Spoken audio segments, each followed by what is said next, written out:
Welcome back, guys, to Dwarf Fortress. I don't know what episode this is, probably, what, 6 or so, I'm guessing. I should actually try to keep track of how deep we are in, just so that if you are sort of watching this on YouTube, like the different archives and things, that you are actually... there should be an order anyway. I think I've got that in the right order now, I believe. I should double check that as well, but I won't, because I'll forget. Anyway... Welcome to the Fortress, the Pit of Doom, as it's sort of been labelled as such because of this big central pit. We will actually fix this up so we actually don't end up not having the Pit of Doom at some point. We've been getting our hospital prepared, which is good. We're getting starting to get traction benches and things into here now. So a lot of stuff is just automating, which is really quite nice. What I might do is actually just move these... might just move these just so we can, I don't know, do we want to keep on dicking around with this stuff? I mean, we've been able to smooth all this. We haven't been able to smooth underneath here. Doesn't matter, We'll just leave it where it is. It's just rough rock, unfortunately. Okay, so we've got the basic well. Everything is fine down through here. I did want to create a second well system. At least just so I've got like a spare area to be able to start to pump things through. We may even use the bottom of the well to create a like a perpetual motion machine. Hi Impaluco and Serian, hope you guys are doing well. So we've got heaps of unnamed dwarves now, but we also have one thing I did want to start to do was to crack open the area at the bottom here to see if we could start hunting for the rocks. Now we've been into here. That's not really a problem. We've got 4 dwarves that are very, very unhappy. I'll probably just end up using one of those to actually start to do the searching. But before we go down into the pits, we do want to make sure, and actually, where does it mainly stem from? Where is the actual start? I mean, we've got the main loot area there, and then we've got another loot area. Is it further up? No, it's further, yeah, it's further up. This is where I'm thinking the rocks will ultimately be. But I need to go into every single room I need to create like a little military guy. But we need to be ready for it. And so we have to trap and prepare traps around everything. It's going to take a bit of time to do this. You can see there, this one goes down into this area, which then extends across. So this is sort of like a bit of a common area where we could actually sort of set up something just to sort of trap anything that does come through from anywhere. Like everything has to go through this point and also through here as well. So that might be worth looking at this as well. Just getting this one ready. We've got all this stuff that we can claim ultimately if we can just get in here. So there's a lot of stuff we can actually end up getting hold of. It's just we've got loincloths, we've got shoes and things like this. The rocks could be anywhere. Hi Beacon, how are you going?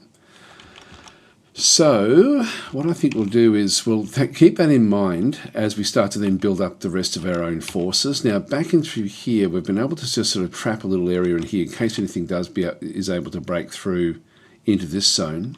Everything else in here should be fine. I believe that we've now got this area through here has now been completely prepped, except for we've got one door there, and then these all continue on up. That one blocks that one off, that one goes up, that one goes up through there, and I'm pretty sure back over the other side here, all of this is also completely blocked off. There's really nothing that can come through here.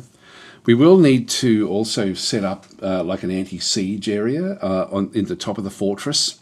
And what we'll end up doing is actually pulling apart a lot of the actual top of the fortress to prepare for any sort of siege that might come through, which means that we do need to get our metal industry up and running, start to sort of make iron and steel. So we need to get all that done as well. There's a lot for us to do. So yeah, in reality, this is actually where the old fortress was sort of housed. So we have to be careful in here. Yeah, if we come up into this, we haven't been into any of these rooms really. We haven't even been into the rooms that we've actually got that we've got access to. that we did sort of keep open. I just don't want to trigger them before we're ready. We have been into both of these rooms, so we know that they're not there here, or they're not down in this area. One thing we haven't been to, though, is in all of these areas. So I haven't really had a good look down in here. All right, back up the top. If we just go F1 is the top of the fortress. F2 is down here with the farming. F3 is the well system. So I want to be starting to build areas in around between different workshops and things. I'll go to the workshop, or what should be the workshop layer, which should be above all of this. So this is our workshop layer. I'll just go and make this into F4. So if I press the H, so we've got Dragon Arrival, Road Entry, Horde. Oh, that's actually down the bottom. Okay, we'll make this one the workshops. And make that one into there. So that will then just sort of give us that location. We do need to set up bedrooms as well fairly soon. So we'll just go and right click that. So that's F5. Yep, F5. F4 is down to here. F5 back up in here. All right, so that gets that established. We've got basic sort of stuff happening in through here. Now that means that when we go up, we end up just a couple of levels down below from here. So I want to go down deeper. So the workshop layers will be sort of like fairly high. Then we've got a fair few layers before we get down to the well. And what I'd like to do is actually have the well, I do actually have a well built ready to go way over here if I do need it. So this is all sort of storage areas and stuff like this. This one goes all the way up, just in case we needed to have a well somehow sort of established up near the top, which I don't really need. So I think I'll just keep that one where that is, and then we'll just keep on building in around here. We just need to now start to plan out the areas. So we've got the storage is there. So really what I want to do is have like a bedroom layer pretty much from this layer down. So I'll set up that one. Actually, we've got that one there is the well. Yep, we'll just come up to here and start to build in this one. Now, it's very important we don't get rid of this block here as such. That's all part of the up area. I like that when they build these, like when the game actually makes these fortresses, they do actually smooth out the rock that it's using for the as part of the actual ramp, just so you can really see exactly what's going on, which makes it then safe for me to then go and dig out all of this. So I'll just go and dig this out. I won't go any further down than that. Eventually we're going to get rid of all of this stuff, but we'll just go there. And I think what we'll do is just end up with a corridor. I'll make the corridors 3 wide, I guess, the major corridors. And so we'll just start to build the bedroom layers off. Now, I do actually have I've already made a pattern for it, so I don't need to go and do that again. I do actually have, if we go to DF hack, is it quick fort? Did I make a pattern in quick fort? Maybe I didn't. This is library. These are all actually, yeah, so we've got aquifer taps. Let's help. Yeah, so this is actually somebody, no, this isn't the one that we've got. So we need to load a blueprint. So reposition with the mouse, click or hit enter to apply. So load a new blueprint. If I go in and actually go double click, yeah, I don't actually have any of my own. I thought I did. So this is actually sort of like how you can then sort of set up different areas in your fortress, which is actually really cool. I don't know if this is the one that we were using. I think it was.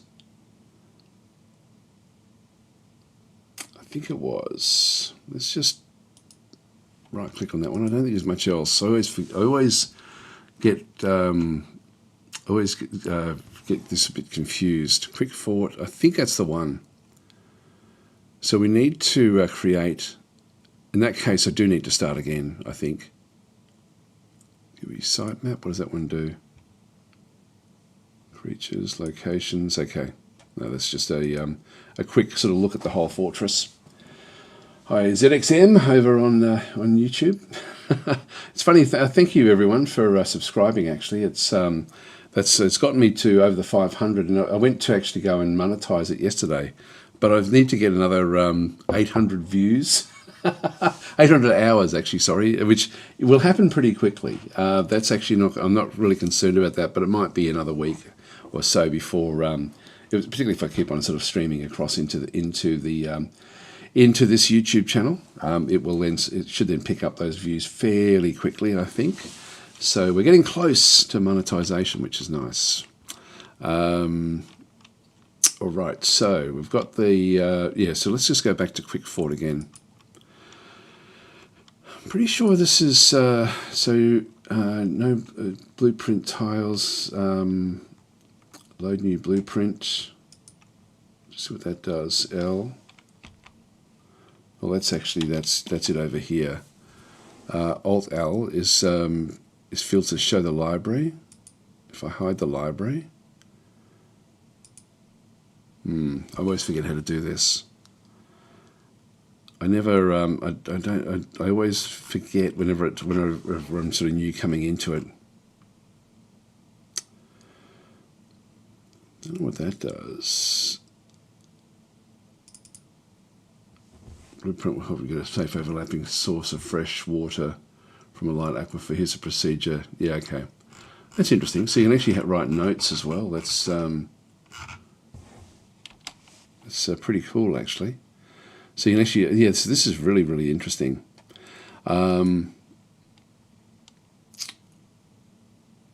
Repeat. Manager orders. I think I just have to set it up and then just go for it. Build mode blueprints. So generate manager orders, preview manager orders. So this is actually, I think, for doing things like getting certain equipment and all sorts of stuff, which means we should be able to set up the whole beds. Maybe again, I mean, it's not as if when I keep on thinking I'm under time pressure with this, but I'm actually not. So we might as well do it properly if we can. And I always screw up getting the actual getting the completely lost my train of thought. I screw up getting the furniture. That's what I screw up doing. And so we'll end up, but I can't remember exactly how to do this. If we go into Quick Fort again, it should tell us how to do it.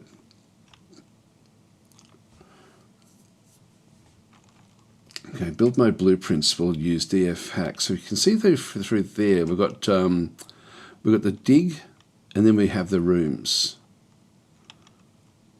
So what does that one do? Yes, this actually then brings in different patterning for something, and I don't know what that does. Just right click on that one. So I think I have to prepare everything. I think I almost have to dig one out, actually. Might have to look at it online.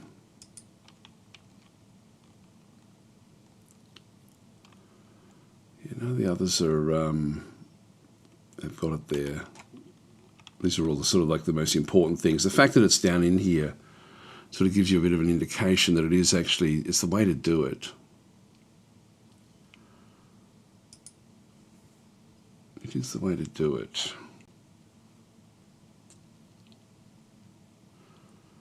Double click or enter. Yep, load select, shift click, delete selected. Yeah, we don't want to be doing that, of course.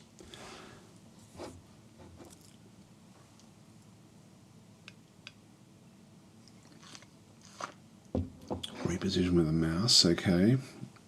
Add marker off. Repeat, generate manager orders. Build mode blueprints will use DF hack building planner. So if we look at building planner,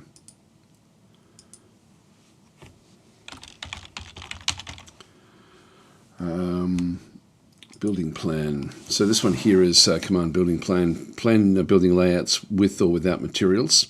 Building plan allows you to place furniture, constructions and other buildings regardless of whether the required materials are available. This allows you to focus purely on design elements when you are laying out your fort, and defers item production concerns to a more convenient time. Building plan is an alternative to the vanilla building placement UI. Okay. It appears after you have selected the type of building, furniture or construction that you want to place in the vanilla build menu. Building plan then takes over from the actual placement step. If the placed building requires materials that aren't available yet, it will be created. Okay, that's all right. If you want to impose restrictions, so this is how we can then put in all of the furniture, which is actually a nice way to do this. If you don't want to use the building plan interface for the building you're currently trying to place, you can hit Alt-M. Okay, that's all right.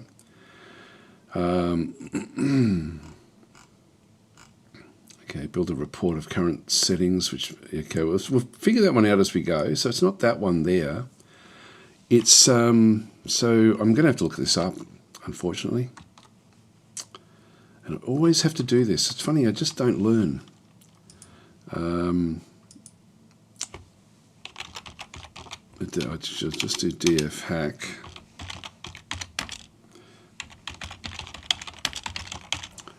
Building plan, quick fort.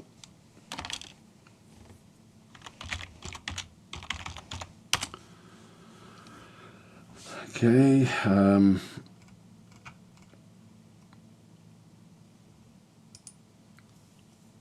Okay, so Quick Fort uses CSV or XLS files to map out your builds. You can create your own spreadsheets or download them. Okay, so place your files inside the Dwarf Fortress. Yeah, blah, blah, blah. All right, so it looks like we have to, look, that one's not what I thought it was. Load the layout with Quick Fort.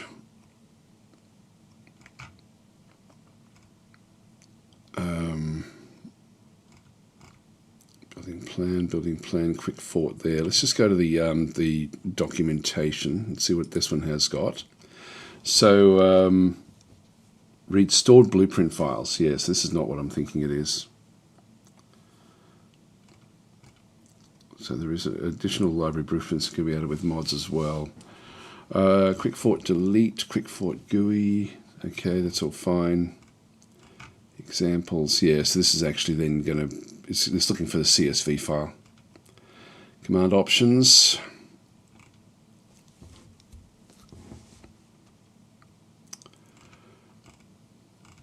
Transformations, okay, configuration. Not really what I was thinking.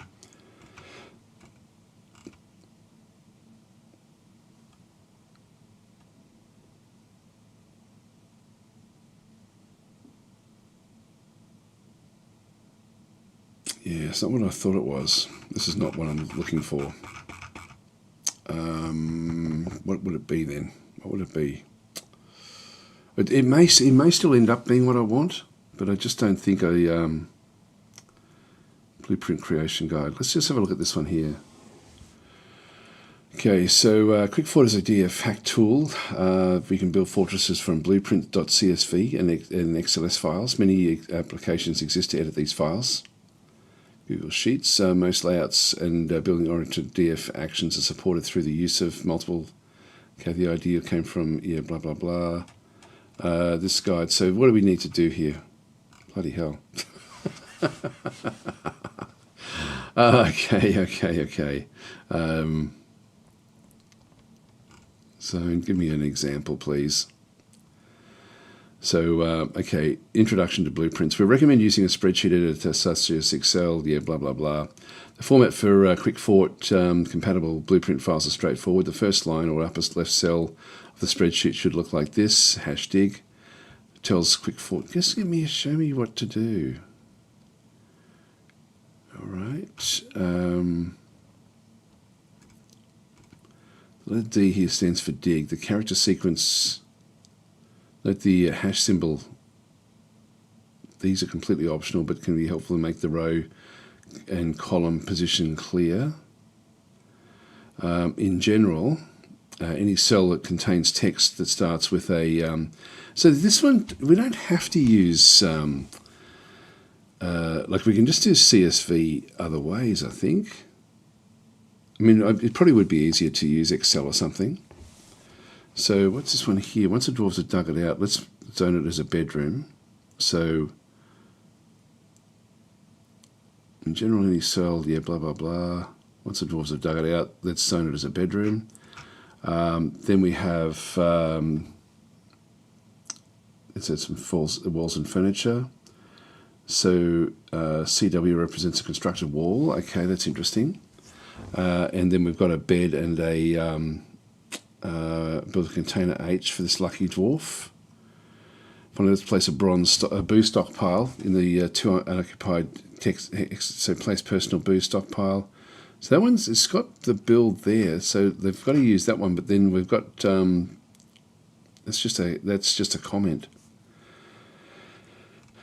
Okay, this illustration may be a bit hard to understand. The two F characters in the row columns, all the other cells are empty.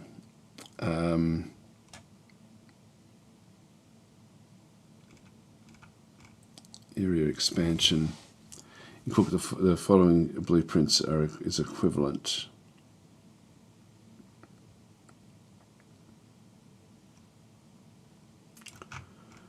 Okay, this is not what I haven't ever looked at this one through here. That's stockpiles.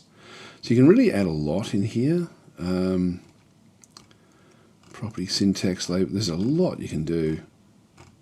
Do we want to worry about this? This is not what I thought. It's certainly detailed, and it would be nice to just have something like this done. But I don't know. It's a lot of work just for bedrooms. So this must be a different thing in DF Hack that we can make use of. So if we have a quick look at the, what would it be under? Blueprints. Yeah, that's the whole thing down through there. I'll just go back to DF Hack. And what would it be under then?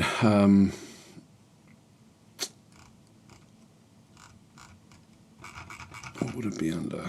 Quick search. So it would be under, just look under blue for blueprint.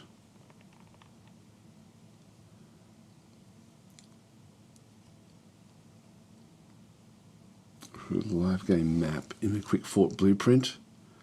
Could a live game map in a, yeah, okay, there's different things there.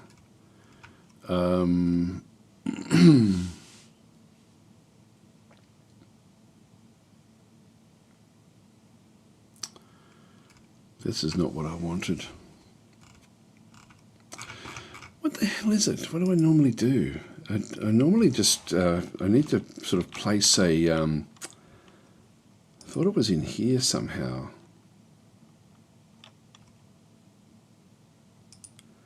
Advanced options, isn't it? Yeah, I don't know. It's got to be one of these. That's not it. You know, I was sure it was Quick Fort that we used to use.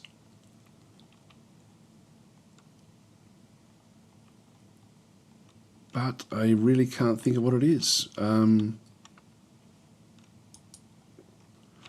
To just get it like a layout. Because I used to have to build, design the layout, but it was yeah, maybe it's not. It might be because of when I've moved things across, I no longer have it. Hi, Sick, how you going? So, I hate this when I end up fumbling around like for ages and ages trying to figure something out that I should know what I'm doing. It's just really annoying. It's not any of the other buttons. It's not part of the dig menu. So it has to be DF Hack. But I used to just have to position the this thing through here. I'm sure it was using a GUI interface. I'm sure it was Quick Fort, but the Quick Fort looks a lot more complex than what I used to do. Let's go back to the launcher again. What else could it possibly be? Is it just Quick Fort itself? Hi Charank, how are you? Thank you for the subscription. That's very much appreciated. Yeah, apply layout blueprints for your fort. Just the funny thing is, I know it's called blueprints is the thing that we've been using. Yeah, record a live game map in a quick fort blueprint. You know what I might do is I might actually have a look and see if I've got, just bear with me, I'm just going to go back out and have a quick look in the old Dwarf Fortress stuff, because it makes sense that it didn't come through, because I basically relegated Dwarf Fortress into I started again when I started to sort of play this version of it, and just to clean out all of the old stuff. So if I just go back into common, and all I did was just rename Dwarf Fortress to Dwarf Fortress Old. So this is actually where things used to be. And so if there is anything, like if I do actually have, so this is my old version of it. Look at prefs, macros. Was it macros? Yeah, here we go. It was macros. Macros was it. Hi Seth, how you going? How goes the colony? Well, we haven't really started much yet. We're still just trying to sort of get these macros to work. So that's under prefs, under macros. So if we have a look under macro here,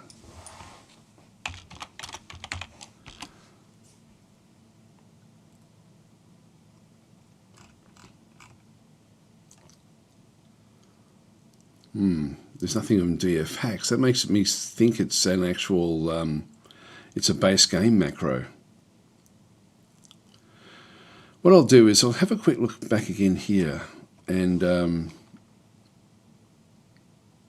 I just go back to Dwarf Fortress in this side and look at prefs, yeah, we don't have prefs there.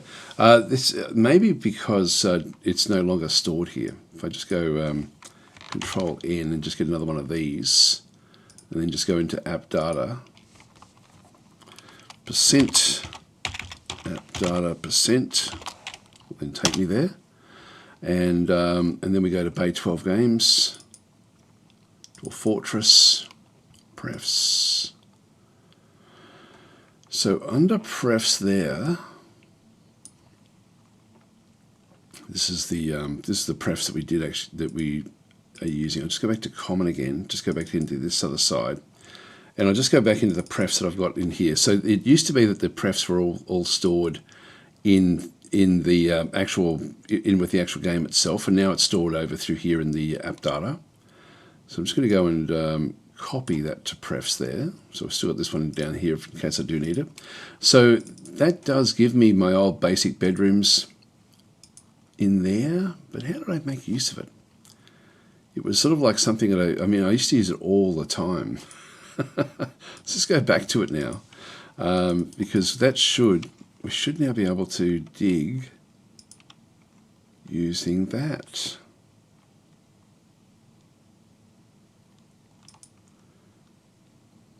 It's not here. Okay, so it's not. It should be one of these. Play structures, work areas. Okay, there's nothing else there.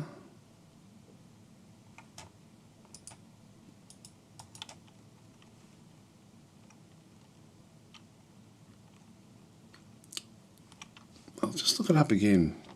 I'll look up, because macro is the key word now.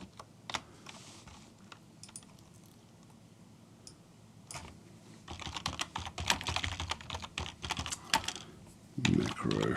I mean, it would be nice to end up with the building constructor done. Yeah, so it's part of the base game. So if you want to use macros, you have to first enable the keyboard cursor, yeah, which I've got. So I've already done that one.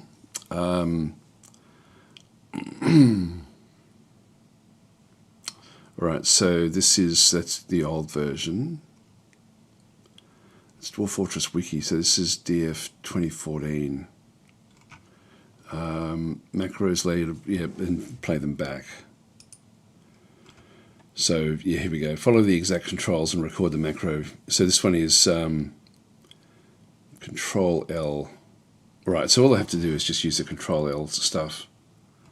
So yeah, it's a bit of a hidden area. All right, let's just do that.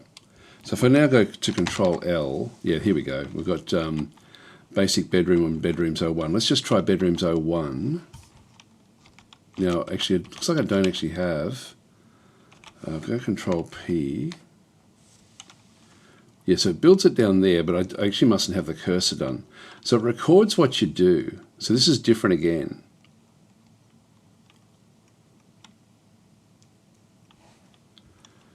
Well, it didn't actually do what we wanted it to do. Let's just ditch that. But it was close to sort of what we wanted to do. Just go Control L. Let's do basic bedroom. So that's the cursor. So I place the cursor somewhere like, for example, here, and then go Control P. Mass remove. That's not it either. Control L. Basic bedroom. Control P. Yeah, this is what it used to do. And then it would just be ready essentially for construction with what actually happened through there. So macros is what we need.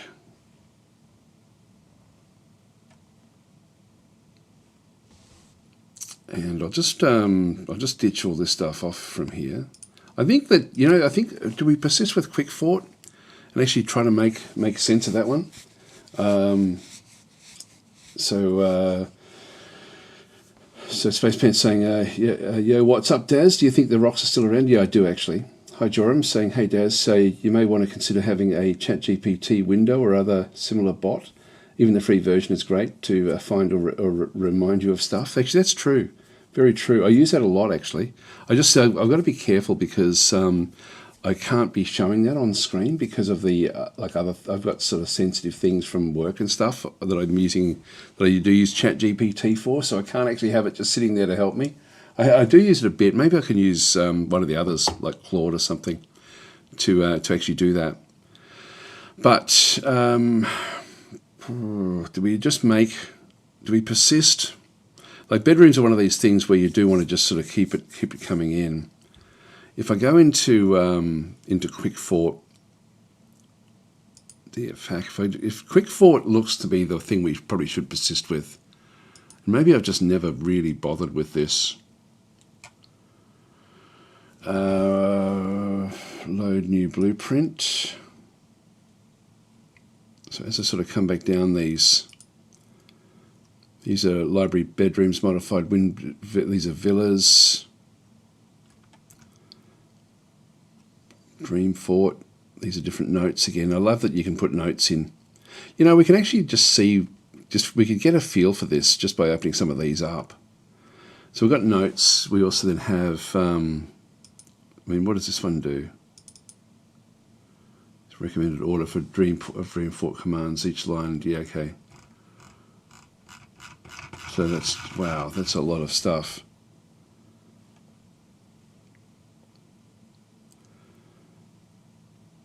Let's go and click on OK. So you've got notes, you've got meta, so that's actually different rooms. I don't know what the whirlpool housing is, but anyway, it looks like it's fairly complex. What other people have actually sort of gone and built in through here. If we go back across again to what we've already done, this is prefs. If we go back into common, Dwarf Fortress, DF hack is often sort of has got its own config areas. Blueprints is up and through here. So this is looks like that's where the blueprints for DF hack get stored. That's just the config areas.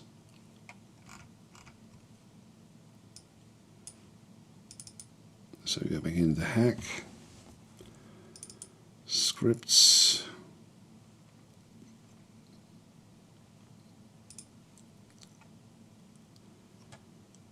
Docs, would that have it? No, that's not it. Data, blueprints. There we go. So this is actually an example. There's that whole big Dream Fort stuff. So these are blueprints like in an embarkation one. This is tiny. A pump stack. So these are the, this gives you an example of what goes on. If we just go and right click on one of these and open it up in, open with, I'll open it up in Excel, I think. So notes, label help.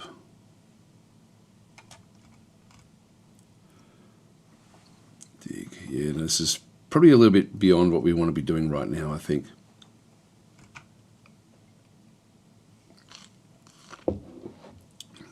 Yeah, there's full-on instructions in through here to then sort of get different things actually going there, different metas and stuff. But it looks like it's all sort of self-contained. I mean, it's nice that it's got it. It would be nice to do it, and I think it would just take me a bit too long to fart about with it, to be honest. So these would be different commands again, coming back in. All right, we won't worry about that one. Zimbabwe. Let's have a quick look at this one. This one's a nice, quick little one.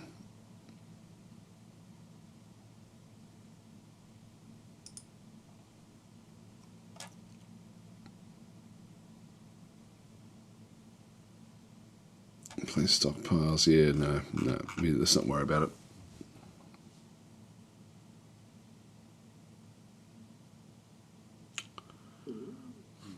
It must be the different workshops.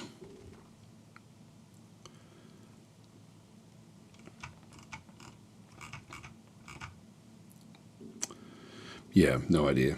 All right, let's not worry about it. It's going to be too complex. I will persist with the macro though, and we'll figure that one out. So let's just go. So we'll forget about quick fort.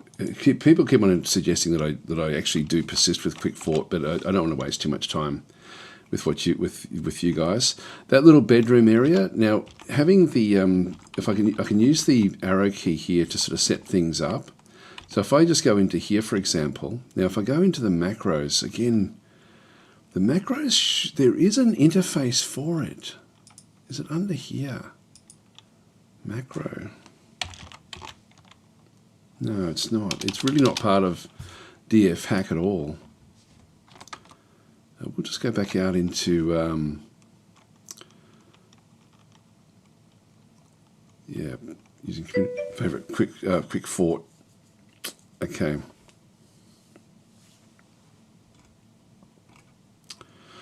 So we've got start and stop recording your actions, save the recorded macro and give it a file name, load it previously, so Control L, Control P.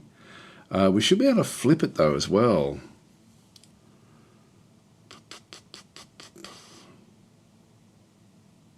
That's what I remember doing. I remember being able to turn it and rotate it, do all sorts of stuff with it. Go here. Isn't it a blueprint? Well, the macros are what we want. So plain Dwarf Fortress means a lot of, okay, so we've got tuning macros. So we've got, this is the macros in through here, Control L, Control P.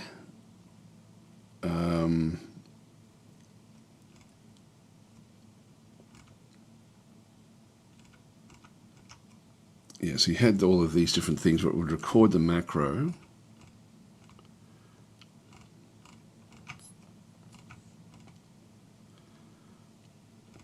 I remember being able to flip it though. Yes.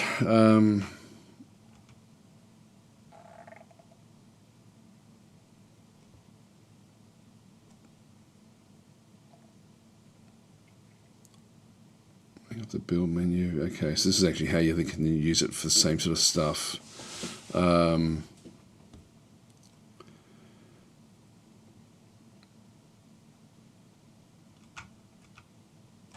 Is this still all useful macro ideas? So this one still actually has it in here.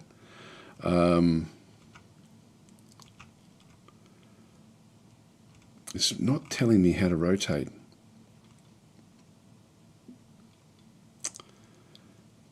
directions. Well, it's very simple to fast designate mining in any of 6 possible linear directions. Yeah, it doesn't help me. It doesn't help me.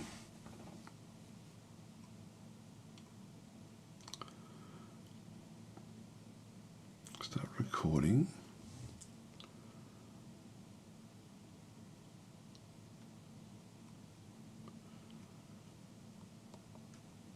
I know there's a way to flip it.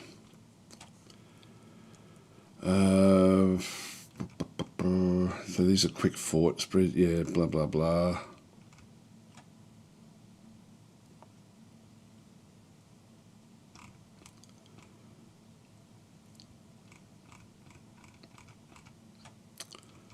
Tuning macros.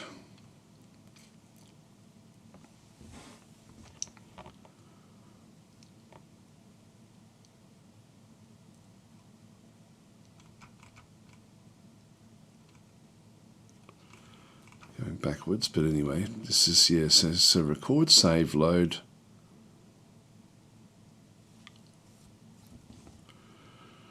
To create a macro, press Control R, yeah, blah blah blah.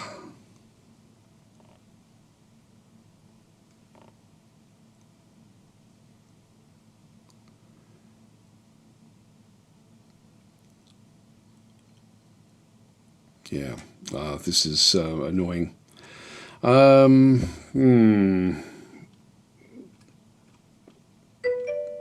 know we can rotate as well, because I used to have to flip it. Looks like when you have a quick fort blueprint open, you press T to enable transform. Then, yeah, it's not. We're not using quick fort. We're now just using macros. Okay, Boland's saying, I think you had added multiple. No, I hadn't. I used to be able to flip it, and I don't know why I can't do it now.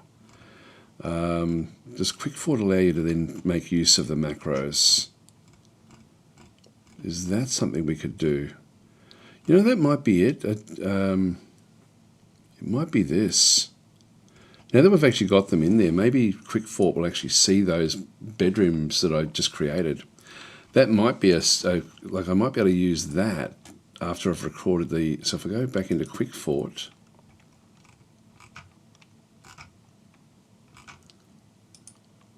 there's no matches there at all. Load new blueprint. No,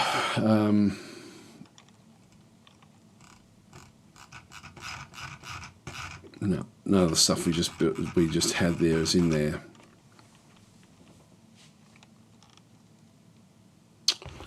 Unless we need to restart now that I've sort of brought it in. I know I've seen the layout, and you just basically go bang and do it.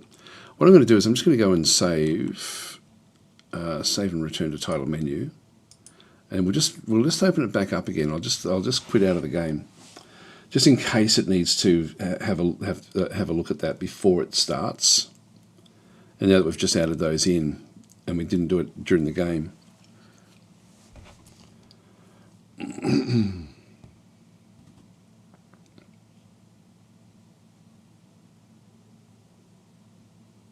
Yeah, once I'm sure I've done it in quick fort. Like that's why I'm thinking, like quick fort must be able to access the macros as well. That's what I'm thinking. Just quit for a second, and then we'll just open it back up and just do it like a bit of a reset. Now that we've sort of added that into the macros there, and we'll give this one a bit of a crack. I'll get myself a drink of water in the meantime.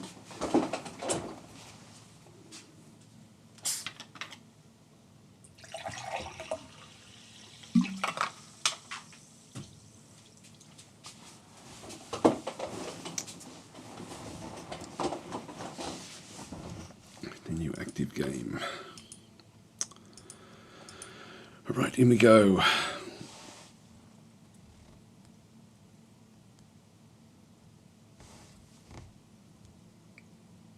So Sarah's then saying DF hack GUI stamper. I don't think that doesn't ring any bells.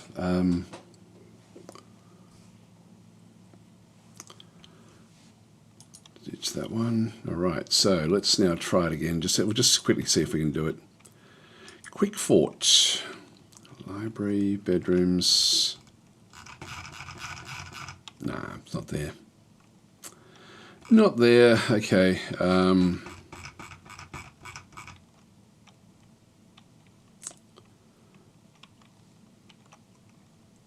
Yeah, I don't know.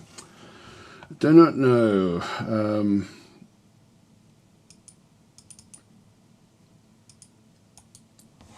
Control L.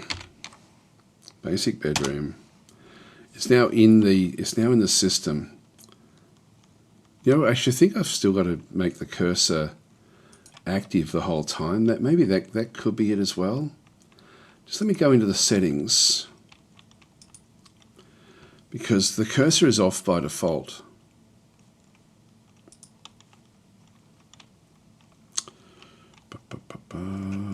Where are we? It's up near the front of one of these.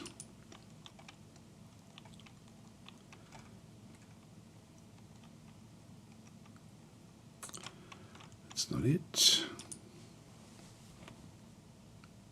I thought it was up near the top.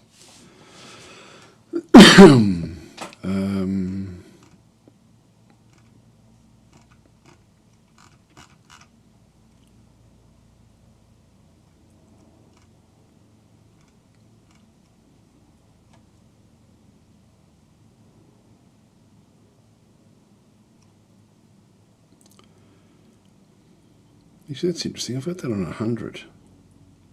I really like that on 25, I thought. Just double check these.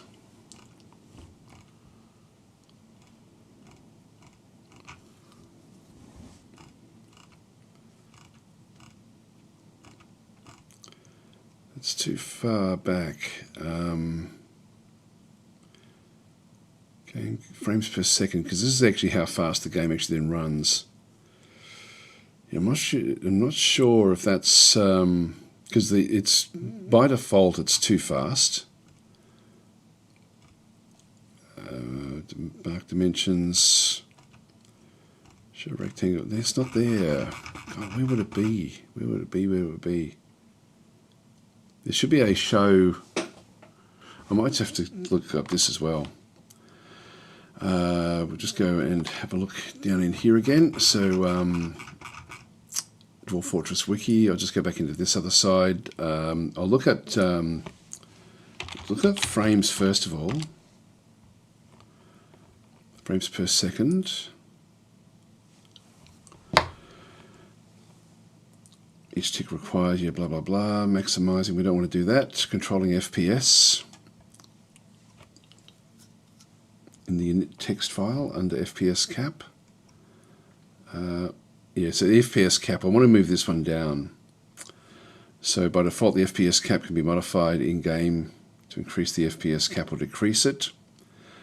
Otherwise, when things happen, it just it goes too fast. So it should be. It's funny because it's not saying to do that one through the actual settings. But I think that was the FPS cap. The init.txt file on the FPS cap, but that should be the same thing here. If we have a look at the FPS cap in here, where was it? Where was it? Did we pass it there? No, it's not there.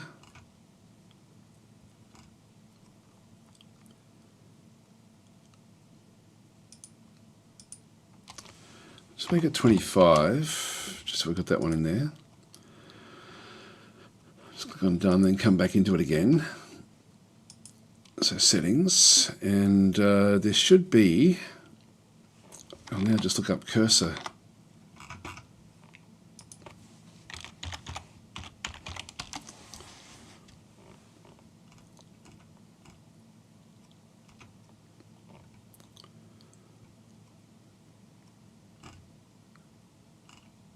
Showing me it's too much. Okay, it's too much of a common show cursor.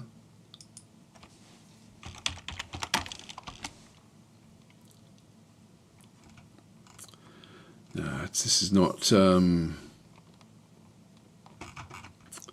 up settings.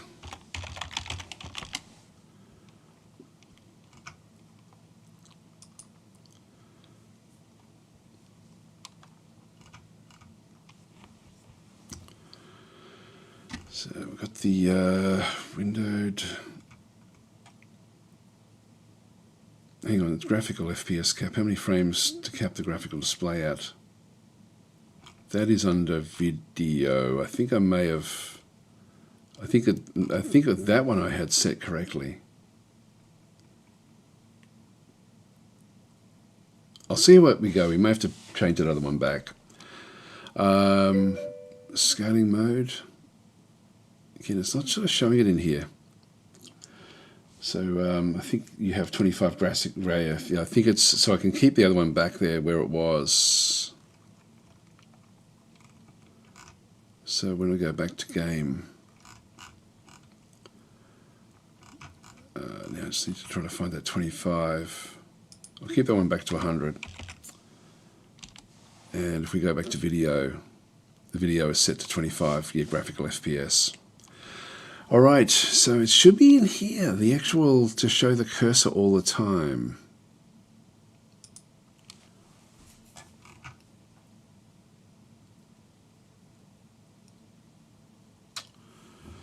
Weather cave-ins. Oh, there we go. Keyboard cursor enabled. Yes, it's already there. Okay, so it is actually there. All right, in that case, we just return to the game. So it is there for when we're doing, like if I go and click on this one, there's the cursor right there. And then if I go control, yeah, it's not showing me the pattern. I know I've seen it where I can actually flip the patterns around. So that makes me think that I've actually got these somewhere else. Let me just go Control N again. And we'll just go down to the Steam library again. And just have a quick look through some of the older stuff and just see if there's anything in there that I had set up once before. So Steam Apps, Common, Dwarf Fortress, Old, and Prefs, Macros. So that's just my basic macros. Mods, license, hack.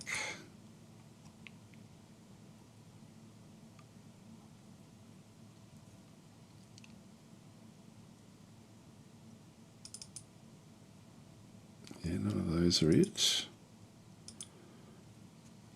Yeah, hack config, blueprints. There we go. There we go. Jeez, it wasn't even that long ago. I don't even remember doing this at all. Let's have a quick look and see what's inside this one. God, my memory's getting bad. Yeah, this is it here. How did I do that? Zone label.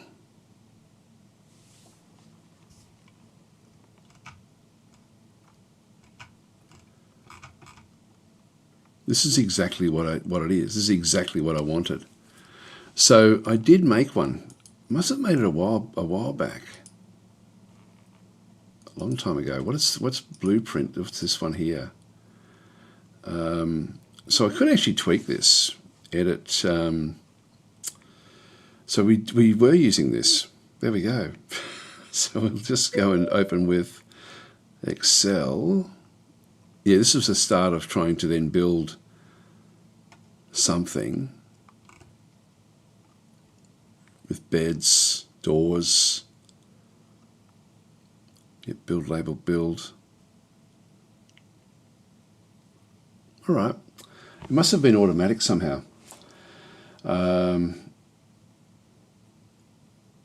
Yeah, Sarian's saying, I'm fairly certain you remember using blueprints to make the bedrooms and QuickFort to place them. QuickFort allows the transforming. It can use DF. Yeah, but you need those files. available for quick fort. Yeah, so all I need to do here is just figure out where I need to go and place that, which I saw that before. So I can actually just go and leave. Well, I'll just bring the bedrooms.csv across. So this is, again, in my app data. Now, this was under, if we go to prefs, it's under there. Data, installed mods, that's not it.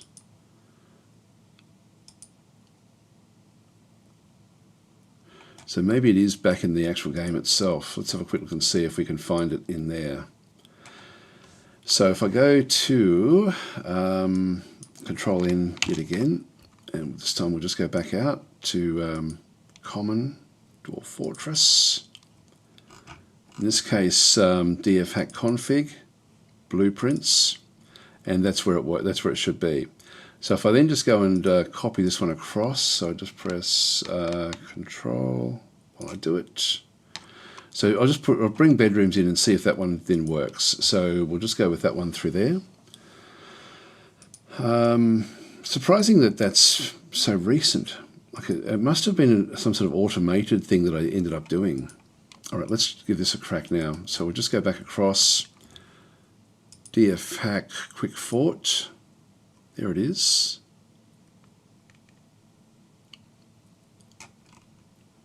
So I've got bedrooms, dig, and then zone.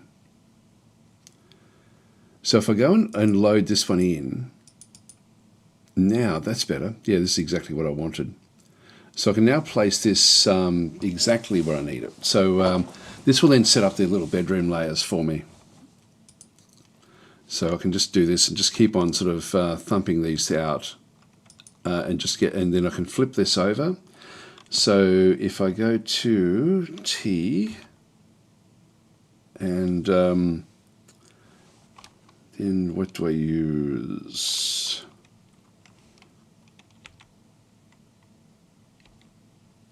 Yes, I can actually just rotate around. Yep, so I can actually sort of do full-on rotations. All right, so we'll bring this one across as well and just start to get these bedrooms established. Also go up one more and a flip. All right, that's good. And whoops, wrong one.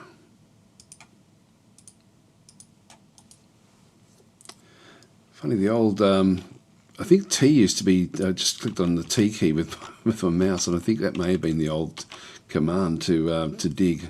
But I know it was D, wasn't it, not T. All right, so that gets us the start of our bedroom layer. So I'll just let them now, we'll unpause, just let the guys just do their own thing for a little while. So we need to have these miners just keeping on getting more and more rock. We want as much rock as possible, just so we can start to build things. Go back into this area through here, view stockpile, repaint.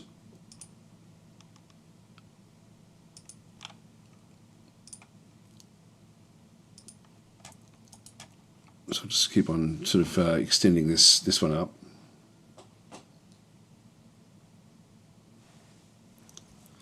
So in the meantime, they're smoothing out these areas as well. Like while we've got so many people, we might as well make use of them. Space Pants, the medical dwarf, is just there. Making rock pots has now been done. These are set up.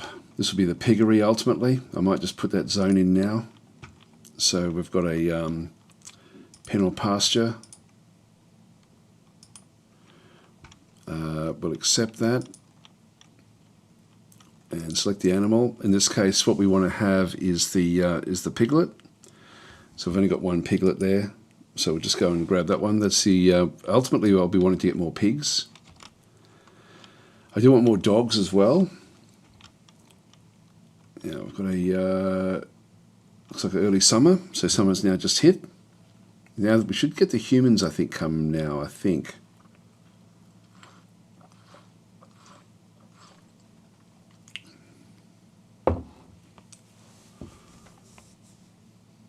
Now, I no longer need blocks in the bottom of the fortress. I now need them at the top of the fortress.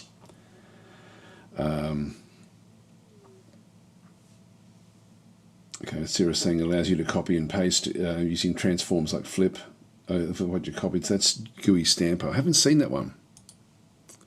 Let's have a look and see. If we just go into the launcher, GUI, it's not coming up. Yeah, not a recognised command. Just type in Stamper.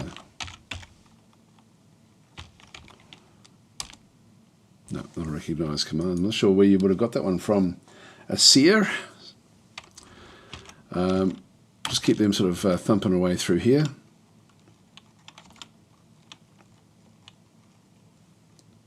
It's now summer.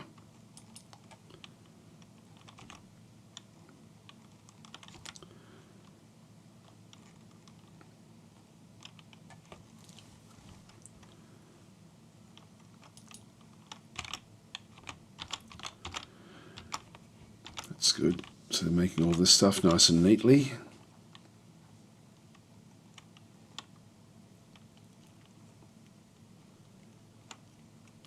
Now the rock crafts have been done. Now we've still got a lot of areas up above the fortress.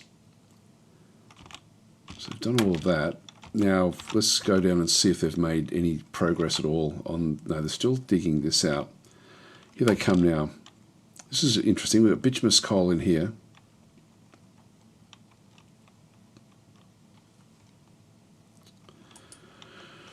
Everything's pretty healthy with what we have. Make wooden cage has been completed.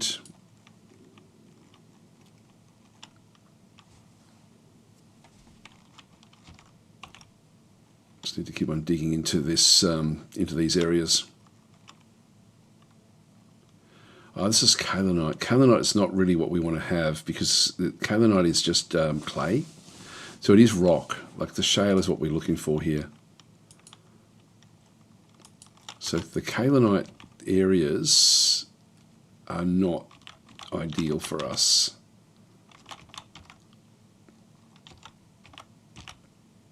Anyway, this is coming together quite nicely.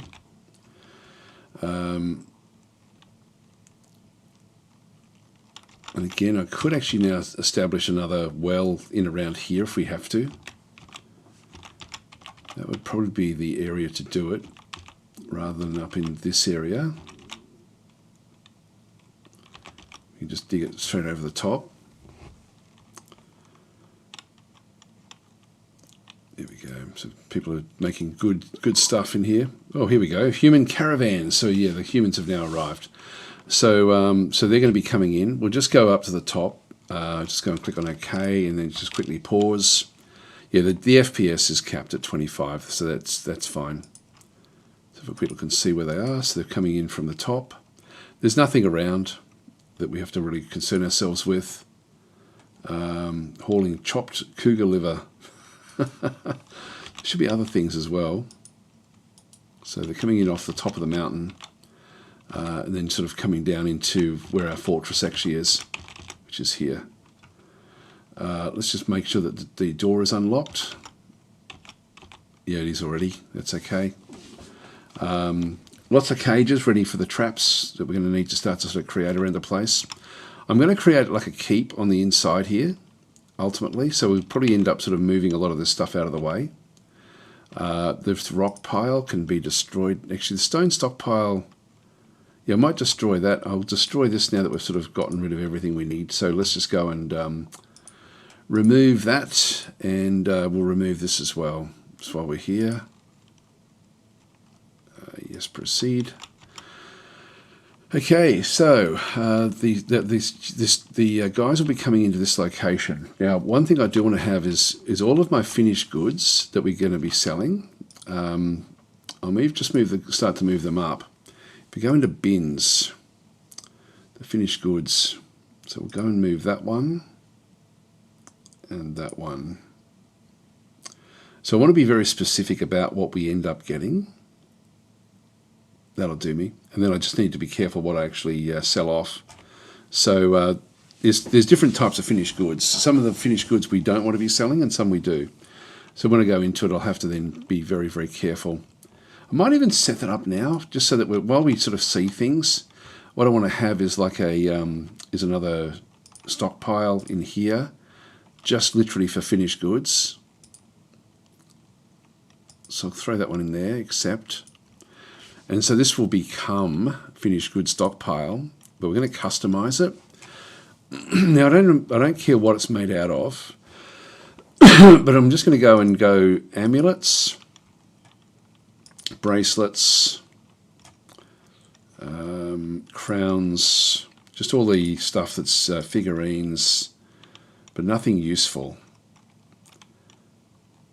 Handwear, headwear, large gems, legwear, quivers, rings, yes, scepters, yes, tools, no, totems, toys, yes, okay, we'll just go that way. Totems I could do as well. I don't think they build them, but anyway, that's what we'll end up having in here.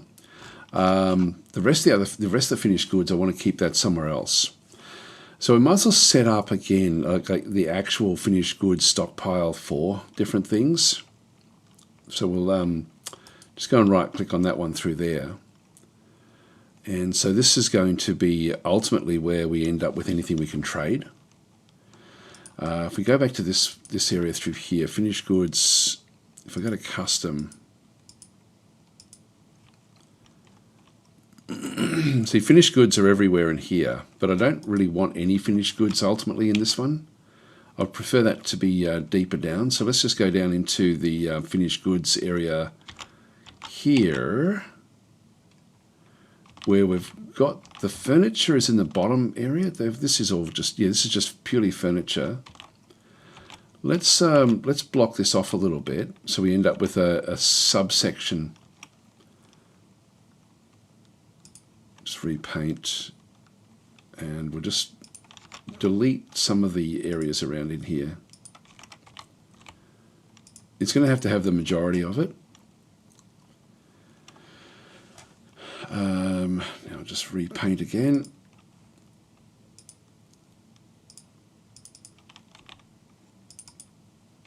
Actually, no, it's going to have to be a fair bit higher.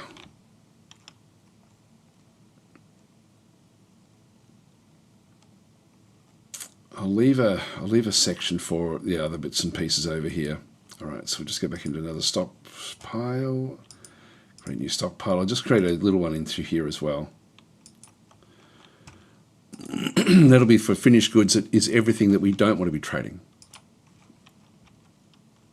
So we go to custom. In this case, we just do the reverse. Bracelets, crowns. I don't know if I did figurines before. I don't want figurines. Better double check that with the other one. So we're sort of doing the opposite of what we had.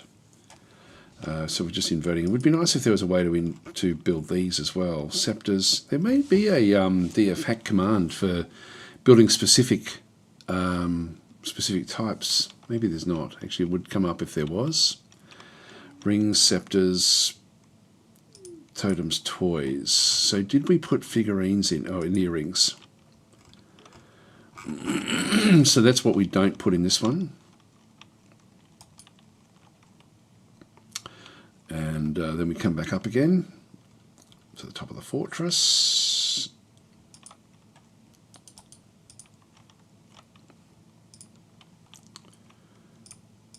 You know, figurines are there, that's okay. And did I actually, was that earrings? Yeah, that's okay. I'm pretty sure I had earrings with the other one.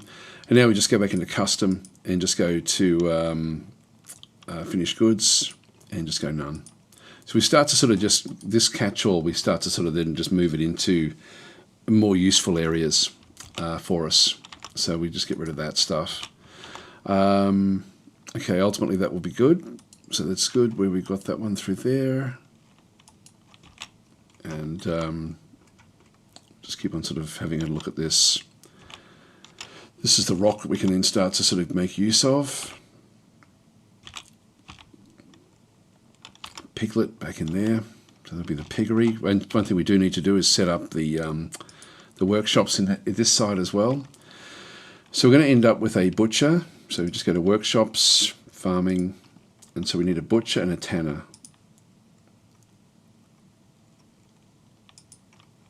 Butcher and workshops, farming, tanner. Now we've also got a lot of these things up the top of the fortress, so we are making use of things at the very, very top, but I don't really need them anymore. So we've got, like, that's the tanner's shop, that's the butcher's shop. We had the ashery and the soap maker in case we could sort of do anything with it. But in this case, we're not really going to be able to. So we do actually have like a lot of stuff that's been placed there, and we don't really have a place for these sorts of bones and things. And I would like to sort of keep that somewhere. So let's go and remove this one. And also the tanner, just remove that one. There's nothing extra there. I'll keep the clothing where that is until we actually end up with this one built. And same with the kitchen. So we'll just leave that one where that is. And so far this is where everyone's meeting, which, like, this is really just nothing much that's going on. I will actually now remove these as we get ready for them. This one does actually have coffers, coffins, floodgates, etc. But I'll still remove it, and that as well. What have we got over here? Crafts Dwarf Workshop and the jeweler. I can get rid of those as well. This one's making nest boxes and crafts. I think I'll still just ditch it because we have all of these now down in the bottom of the fortress. Well, not in the bottom, but in our workshop layer. So we have the Crafts Dwarf Workshop over here. Another Crafts Dwarf Workshop there. So we've got two of these anyway, where people can actually just go and make. We've got the jeweler in there, so all the specialist stuff will end up in there. Then we've got the carpenter, two carpenters' workshops, two stone workers, and a mechanic. So we've sort of got what we need in here at this stage anyway. So we don't need too much more there. And then we've just got the basic storage for everything back in this area. All right, that'll do us. Let's just unpause.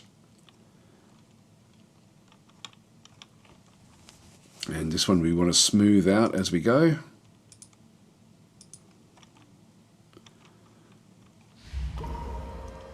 Mr. Voxy has been possessed. Okay. All right, let's see what he's up to. So he's going to go, and initially it shouldn't be too much of a problem. Let's just pause and then have a quick look to see where he is. So Mr. Voxy is where?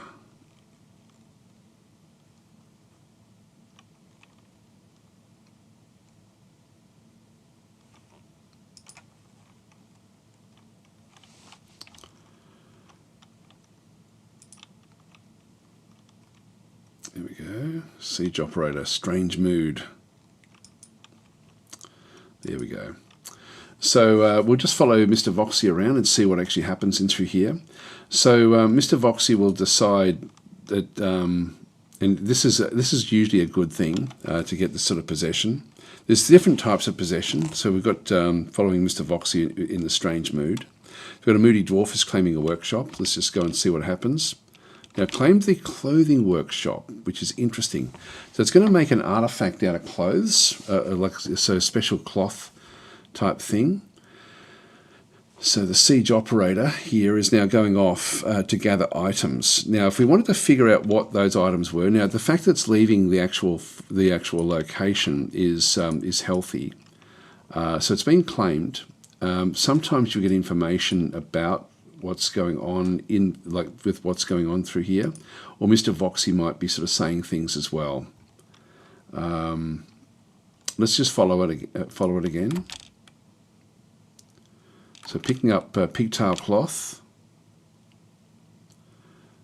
and is now doing what?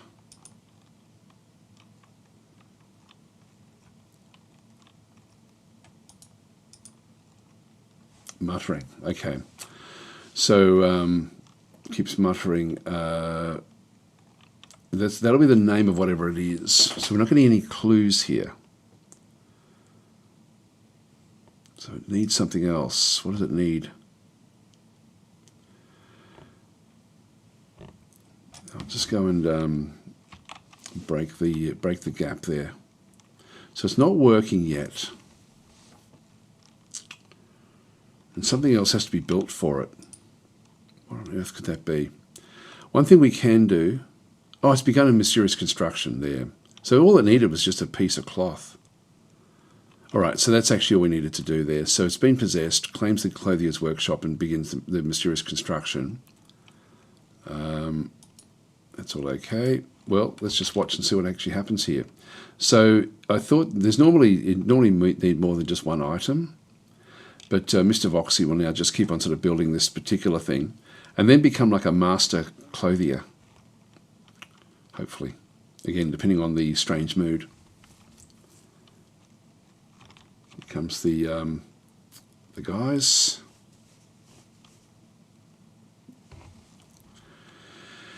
And we're getting ready to trade. We've got bins of stuff here for trading in the future. All right, let's go and bring in the broker. So this is Orangutan's library.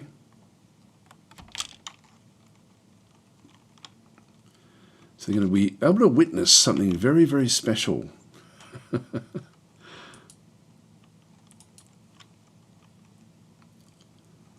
Now, there he is. Orangutan's is now in here. So we'll see what they've got. If they bring pigs and stuff, that'd be fantastic. So we'll just go and start trading. Let's see what they've got. Now, they've got a cardinal, got a mountain goat. Mountain goats, this is a female mountain goat, so I'll throw that one in the mix. The cardinal, I'm not interested in at all. What else have you got for us? Another pick. I might even grab that, even though it's not anything else. I've got a copper breastplate.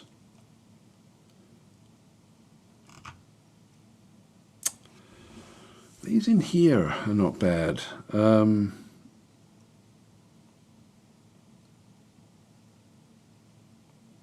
these are dwarven size. Let's throw them into the mix as well. This is quite useful. Iron high boots.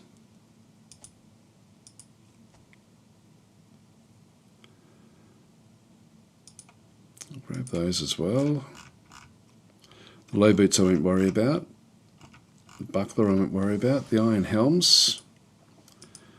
Let's get a few of those. We won't get too much because we will actually be able to do a lot. Got left and right gauntlets. I love this. I love the way it's doing all this. I'll throw it in there. Gloves, cloth bins.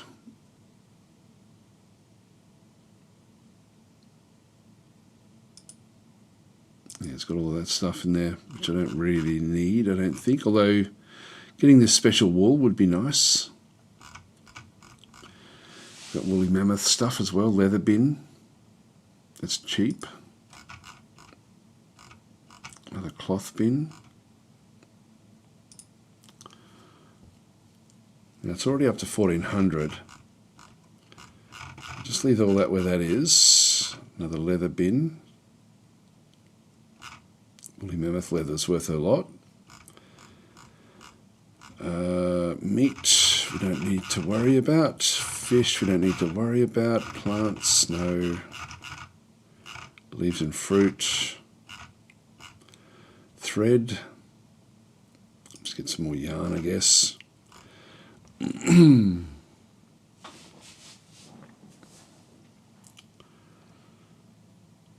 Copper greaves. I'll throw that into the mix.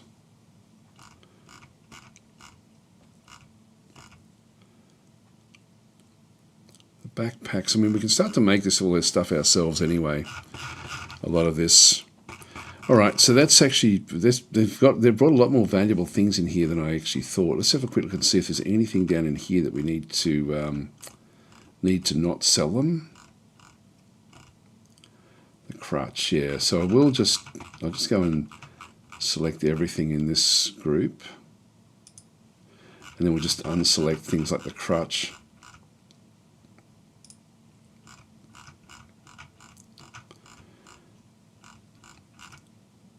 There we go. Rock salt figurine of Began. Armored leather tunic. I'll won't sell that either.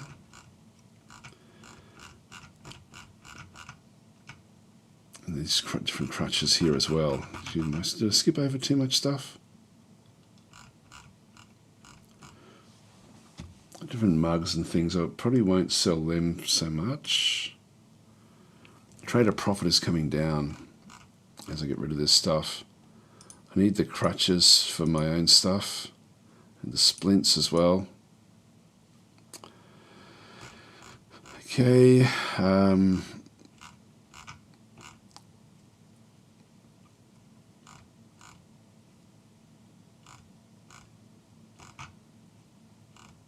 Yeah, we need to actually split the clothing off as well, ultimately. All right, so we'll just come back in here and ditch some of the stuff. What should we ditch? Just to make it so that it goes into green rather than yellow, because they won't like that.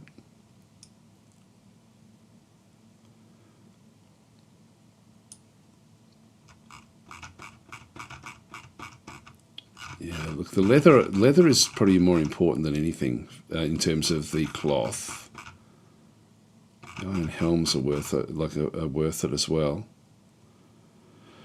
I could ditch a couple of these iron boots. They're only worth, they're pretty cheap.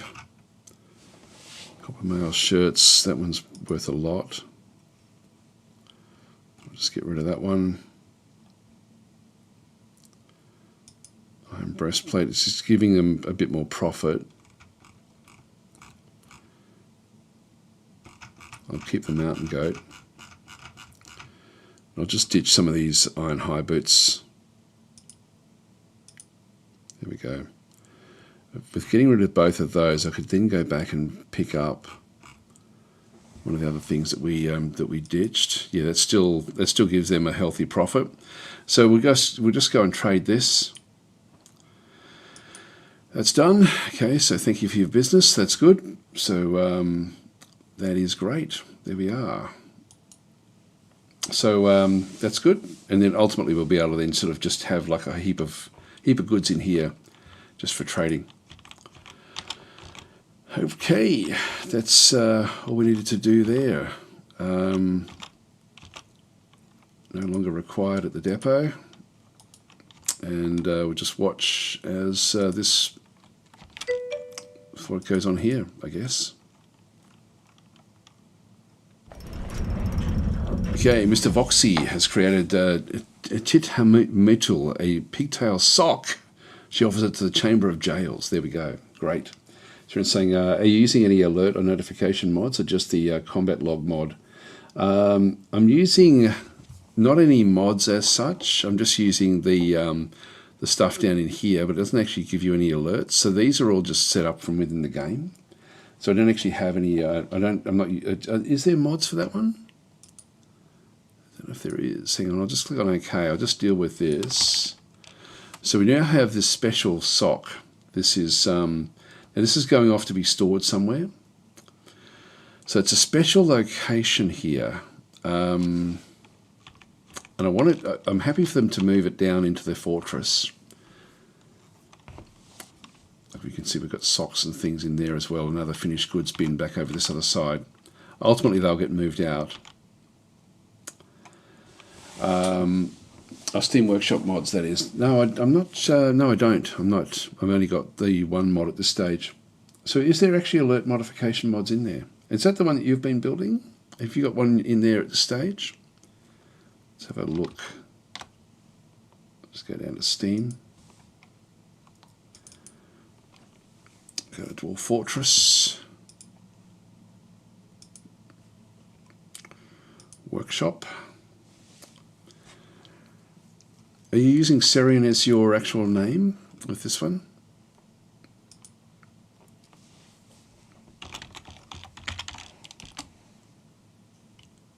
No, nothing in there. What have you got? Notification. Combat. Combat log. Live combat log. So this is different again, is it? Better combat log. This one here is rates very, very highly. Adds a live combat log with sound, with combat sound. This update, it was long overdue. Okay, that was updated. That was a long time ago that was updated. 2024. Isn't that just part of DF hack now? Better combat log. This is a bit later on. Okay, then we've got no combat audience. I would love to, if it would stop, if it would pause the game as you do things.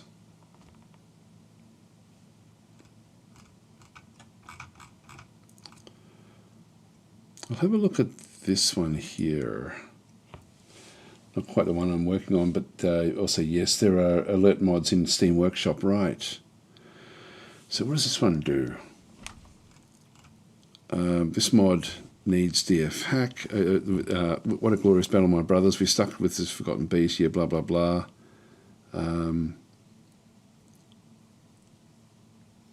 Just wanted to know how the battle is going right in the process, but not reading it after. You want to look at your dwarves jumping here and there, but understand what's going on.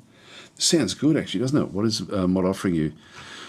An overlay on the unit view screen that will open the better combat logs window. A separate window with combat logs. The colours of logs are kept as they are in the game. The possibility to pause the game every end log so that you won't miss anything. You'll be notified when the unit dies. This notification will contain the name of the killer. That's one thing that annoys me as well, is you don't get the name of the people fighting, you only get their role.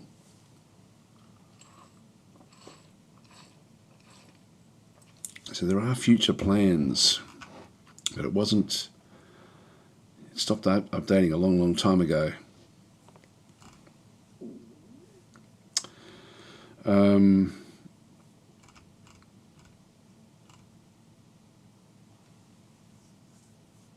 This mod does not enable in existing save, so we'd need to go and sort of crunch that one in there.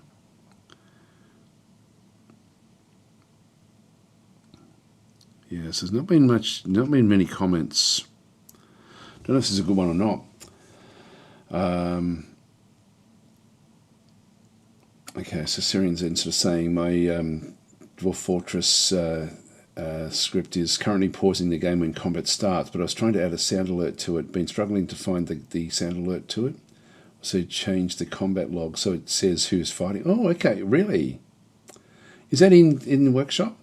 Let's see if we can find that one. What's the so let me know what where you've got that, because that does sound good. Oh, not yet. Okay, not there yet. Sounds good though. Sounds great. So this one here, I don't know if I might wait for yours actually in that case. Yeah, this hasn't been updated for a long time. Next update, well, it's been a year. Might have a look and see what this looks like. So better combat log.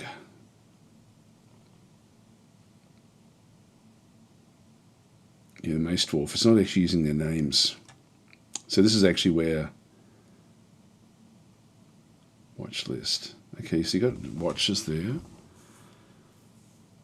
It's not bad. It's not ideal, but it's actually not bad. All right.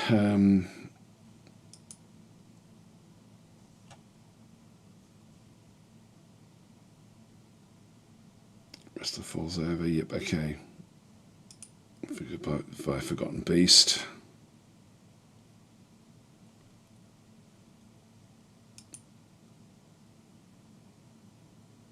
Okay. Yeah, again, the names, it's good. It would be great if it was like the Mace Dwarf and then had the name. Even just the first name would be fantastic. Actively testing it while you're playing. Okay, cool. Oh, let me know when you've got it there, because it does sound great. All right, so yeah, I won't worry about installing anything else from there just yet. We'll just go back into the game. So the humans will just do their own thing. That sock would be good if we could place that somewhere. What we might do is actually make use of the hoard in the bottom of the fortress. So let's just go down to the bottom of this, and where is it? This hoard in here. If we just say, okay, look, we're going to this brass display case, we'll unforbid it. So forbidden. So we'll now just make it into an active, and we'll assign a new display item. So we'll bring it. We'll make use of the stuff that the ROCs had done. So this is going to be footwear. Where is it? Footwear, and then we should have the name. There it is. This one sock will be then going placed on there. So we'll go and throw that one down there. That will ultimately. So we'll add to what these guys have already done. In fact, let's go and add in when we find stuff. Let's go and make all of this accessible. And then we do actually have other, because we've got a few different things in here. Like this is this one in here. These greaves are also. So we might as well start to fix up this room, the hoard, a little bit. So all of the loot that they had, anything that was sort of like very, very special, we'll throw it back over here. We can use the Central Pit of Doom as a rocket launch silo when we get the Kerbal tech in there. Yeah. I really want to keep on playing the Kerbal stuff. I'm not getting the views on my main channel with it, so I will actually move that. I will do a run, probably a career run. Don't know if I should do a career or science. I did actually have a look after yesterday's stream why things were failing so much, and it was I didn't actually have a close look, but I can actually tweak certain aspects of that. So Camus is saying, Dads, why do you prefer Dwarf Fortress over RimWorld? I don't know, that's a good question. I really don't know. They're both great games. And I guess it's habit. It may just be a habit of playing the game. That could be as simple as that. I'm just going to go and grab all of this stuff. There's a few little bits and pieces here. What else is there? Mammoth vest. There's backpacks and stuff. I won't unlock all that stuff, but yeah, the rest of these, I'll just leave them sort of where they are. This one here, we'll just go and assign a new display item. In this case, it's going to be greaves, which will be, it won't be called greaves. Is that legwear?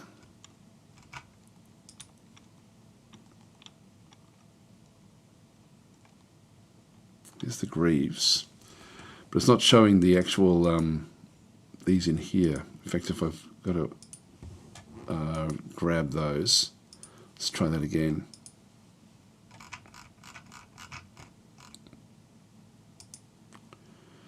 There they are. Throw that one on there, just so we can start to actually at least have stuff in here. There's another one in here as well. If we have a quick look at the artifacts. So that's just this is objects. So we've got Tooth Grip the Flickering General. So this is a ring as well. So that's right there. We'll unlock that and put that on the third one.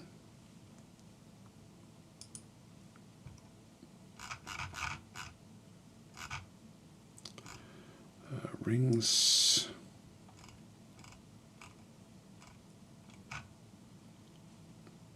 It's not showing it there.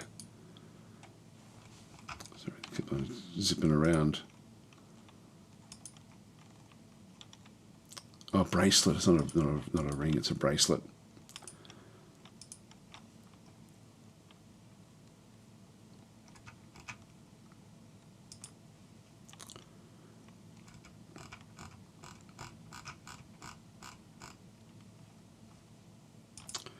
Just might as well get the good loot that they actually had brought in. Just go back to the objects again. One of the interesting things with this that we actually now have is you'll see that there's a whole lot of stuff where different people have actually now got heirlooms. So Vinyl Rabbit has got these are things that they consider to be theirs. They're not at the fortress, but they're around. So we've also got this one here, this the Escort of Laws, which is right here. Go on and unselect that one. There was a scepter, I think.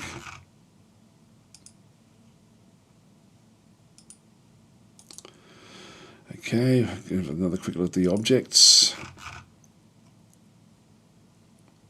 Then we've got this one here is now the treasure of the chamber of from us. It's this one that we created. So that's our first actual thing in through here. So these are all not here at the moment. So Serian has got a heap. Vinyl Rabbit has got a heap of family heirlooms that that they think should be theirs. That could lead to some interesting things in the future. There was another one as well, which was considered to be in the fortress, but I'm not seeing it here at all. Famine Horror, that's interesting. What does this one do? We don't know. Anyway, there was another. There was a sword or something, and it's now no longer in the list. I couldn't find it when it came up with what was going on. Anyway, let's just go back up the top again and unpause. Actually, I might just quickly go down and have a look to see how all the mining's going. That's all been dug out. That's good. That's been smoothed. These have been built. I've just got Auto Butcher on, so I don't have to worry about that as well. Back in through here, we're getting a few doors and things now established. Starting to get sort of like the other clothing and things. We'll end up with an actual clothing stockpile. These should have been built out. So we're still trying to mine through there. These are still mining as well. Let's smooth this out as well. Just while we're here. Before we start putting furniture in.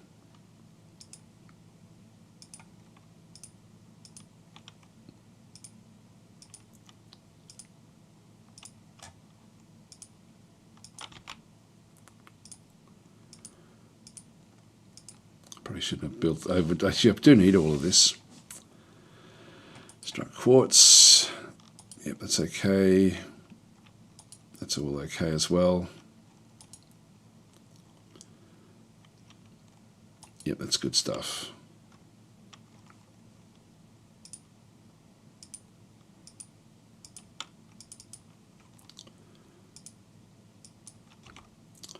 So smoothing very, very quickly.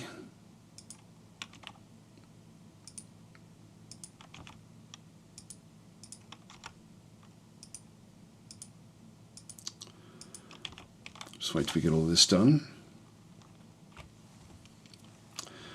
Well, I wonder if we shouldn't sort of try to build a actual layout for the bedrooms. I'm not sure, like for the quick fort, and just sort of see if that sort of how that works.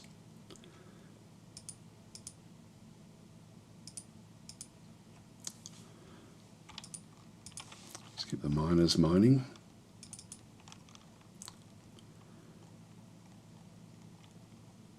Some migrants have arrived. We've got even more. Wow. We've already got 37. We're actually thumping along in this particular run. I'm going to click on OK and just right click. Nothing. 3 harpies. That's going to be a problem. So we do have 3 harpies. Not sure where the migrants are. Coming in off this side. Okay, let's see what we end up getting. So we've got everything is still open. I'll just right click on that one. That's all good as well. Okay, who are you? You are a animal. Geez, we've got so many animal caretakers. I really hope we catch the ROCs. This one's another animal caretaker. You can tell by the green suit that they're wearing. There's another animal caretaker. Animal dissector this time. Boland has redeemed one. Okay, so I'll give you some sort of craftsman. I'm just going from the top of the list. Sorry, just because because I've had to do that all the way through. So just to keep it fair for everyone. I'm getting a lot. A trapper, not interested in trappers. None of these I'm really interested in. Ah, we've got ourselves a dog. Fantastic. It's someone's pet. That'll be a good start. Another trapper. God, we've got so many animal related. Here we go. We've got someone that's actually now a bit more interesting. The cheesemaker. So what are you? Yeah, cheesemaker. Okay, that's interesting. Sort of. We've got a goat kid. This is another female. Another cat. These are all... now here we go. An actual mechanic. This is useful. A legendary mechanic. High Master Fluid Engineer as well. That is useful. And we've got ourselves a potash maker. That's not really... These are all legendary with what they do.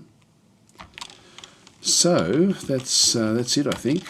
Yeah, nothing else has come through. Let's go and process them. Oh, here we go. So we've now got the Hall of Valleys, a Rangers Guild has been established. Well, we don't really want that, I don't think, because we've sort of turned off all that sort of stuff. So these guys are now just going to be coming through this gap and then back in around through the fortress. So now sort of moving on in. Let's just go in and place everything where they need to be. So we've got this mountain goat. Let's just go down to the bottom of the fortress, which is this area. And we then have the pens and pastures. This is my grazing pasture. So any of the grazers need to be back in here. I'm just going to go to DF hack assign. And in this case, we're going to include like only the grazers. So we have a few things that some are assigned. One's in the cage. Then we have the goat kid and the llama, which are just roaming around. So they'll be moved in. Now we do have, yeah, we've got a mountain goat. That's different again to the goat. But they're both female anyway. Yeah, so everyone's pets are in here as well. So I'll just assign all of those. Whoops, hang on. Assign them all here. So that's that one. This now go back up to, now the dogs. I want to try to keep the dogs separate. Actually, that's interesting. No, that's okay. That's just a cave swallow. I thought it was something that had been trapped in the trap. Just go back up the top. So, or towards the top, back in here. This one, anything that's like a bird type animal. So I'll just go into DF hack assign, egg layers. And so we've got a couple of pets. These are both female. Not that we've got any, like we can get eggs from them. So they'll have to be placed in here. Got a few different things going on in here. But we are sort of getting what we need, so that's all fine. And then the pigs, I don't think we've got any more pigs. DF hack assign. So we've got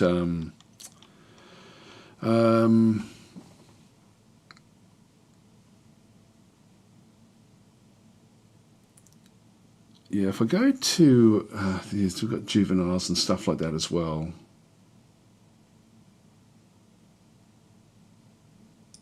See, it's not a grazer. Now the cats and so on and so forth, the cats and the dogs, I'm just letting them go anywhere that they like, but what we should do is really sort of start to put the cats in one area and the dogs sort of, it's still sort of in the fortress, but maybe I'll put the dogs in with the pigs. Let's go and do that. So we'll just go and assign. We've only got the one other dog. I just don't want to be like we lost our dogs when they first came. And the cats, we've got kittens and things around the place now as well. I ultimately want them where the seed stockpile is going to be, which I should actually build into the bottom of the fortress.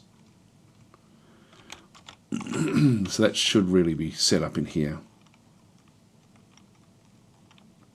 That's everything has just been grown there. Should I build a different zone up in here for growing stuff? This should be my farming land, really. So I might build a special location in here just for farming.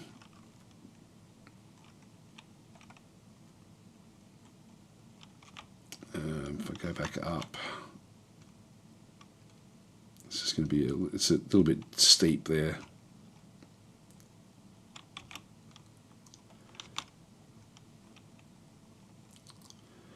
Now I'll come in off this side.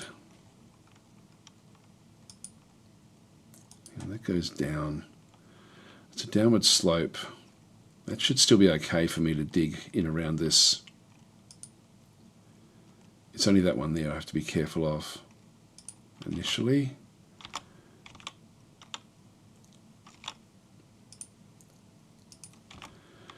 So we'll dig out an area in here as well, and we'll just put our seed stockpile in here, which is ultimately where the cats will then sort of stay. It's a big zone there actually for seeds. Alright, that'll do us. So I don't need to have this as the access in. It may become a bit dangerous as well, but look, we'll just let it go and do its thing. Yeah, I don't really want to have multiple entrances into the fortress if I can help it. Actually, you know what I'll do? I won't do this. I'll do that instead. And that way they have to then go up the slope from the bottom here, which is actually a long way around. Maybe I should build a staircase that goes down to where? Let's just build an internal staircase that comes down through here. Actually, where does that one go?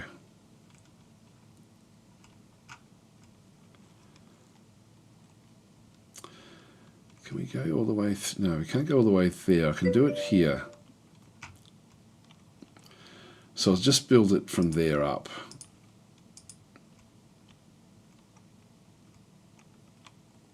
Into this area, and then we'll just dig a channel out this way. We'll ditch all the other bits. And then we'll just dig a seed stockpile in there. That'll do us. Okay. That way we're just keeping it all internal. So actually we've got Boland and Cause Lord have now sort of got them. So what we'll do is we'll just go back across. So all I'm doing is just to sort of try to keep it as fair as possible. I click on name. The first one that appears that's not named is where we name them. So the first one in will be one of the trappers. So we'll just have a quick look in through here. So this is going to be... now, also, they come in bald, and so I will fix this up as well while we're here. So this first one is going to be Boland. And what I'll do is, like if I need to then start to send people down to look for the rocks, I will actually use the name Dwarfs for those. So we'll just go that way. Oh, here, sorry, Thorn Element, I've completely missed your question there. So totally irrelevant question to your current stream, but have you played Norland? It's still early access, but is it any good?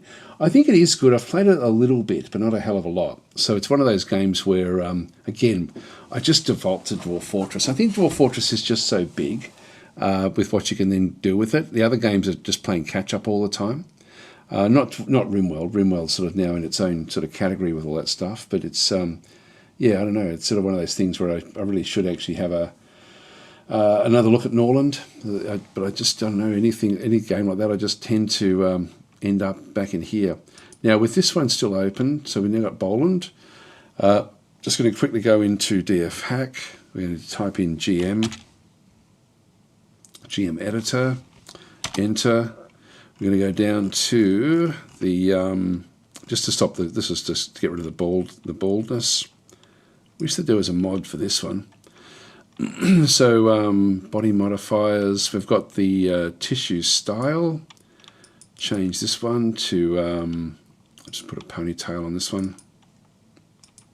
Oops. I think they've got to be the same. All right, then we have tissue length. I'll make this one say, I'll try something big like 500. It says not to go over 200.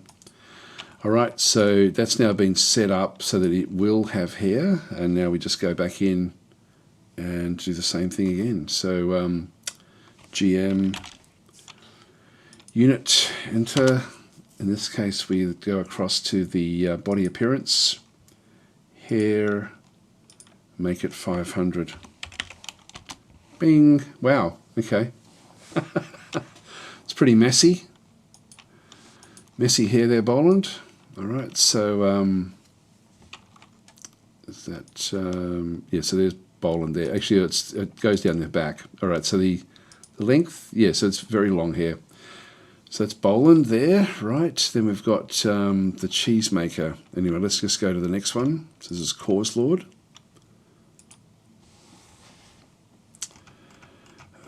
Where are we? Where are we? Where are we? So we've got the potash maker. This one here.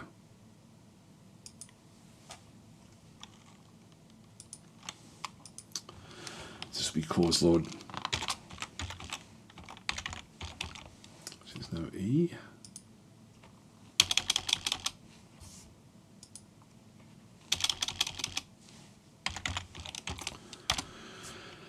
All right, we don't have to change you. So I'll just change the baldness. Oh, who's this? We've got Sev. Now, we have, this is Sev the ghostly mace dwarf, who has come up from the bottom of the fortress, basically. Now, a Silvite slab to Private Joe. We've got another one to Zasset. There should be another slab that has been built just purely for Sev, because we've got auto slab on, and so we should be able to put that one to rest as well. If we just go back and have a quick look at the at laying down the furniture, the slabs, hide the planner, Silvite slabs. Yeah, there's nothing there has been etched, so that should be an order for that. Let's have a quick look and see. Yep, there we go. That one needs to be engraved. We'll just wait for somebody to go back and engrave the slab.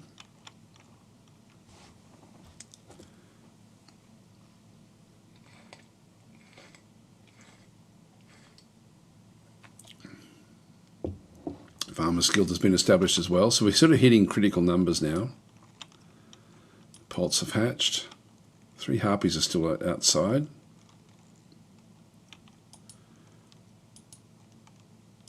I'll have a look and see where these harpies actually are. So they're still well and truly outside the fortress.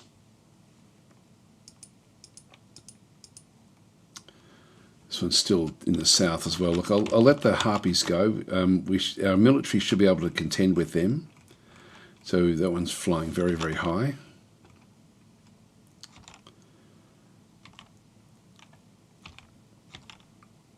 In fact, we've still got the humans here anyway, so they'll look after the harpies if they do come inside. Got petitions now, so this one now wants to build a guild hall for Rangers Guild. Now, eventually this will be useful. I'm going to approve this. And one of the unhappy dwarves has come good.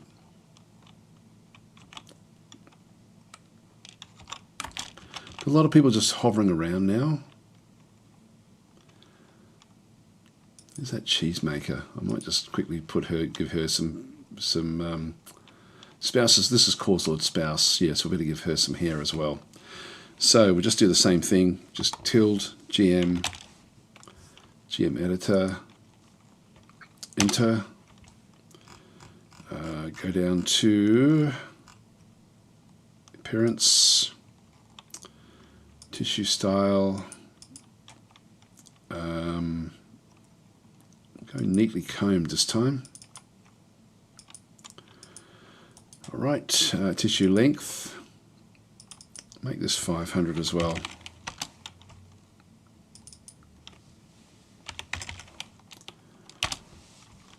Okay, and then we just go back again to tilde GM unit.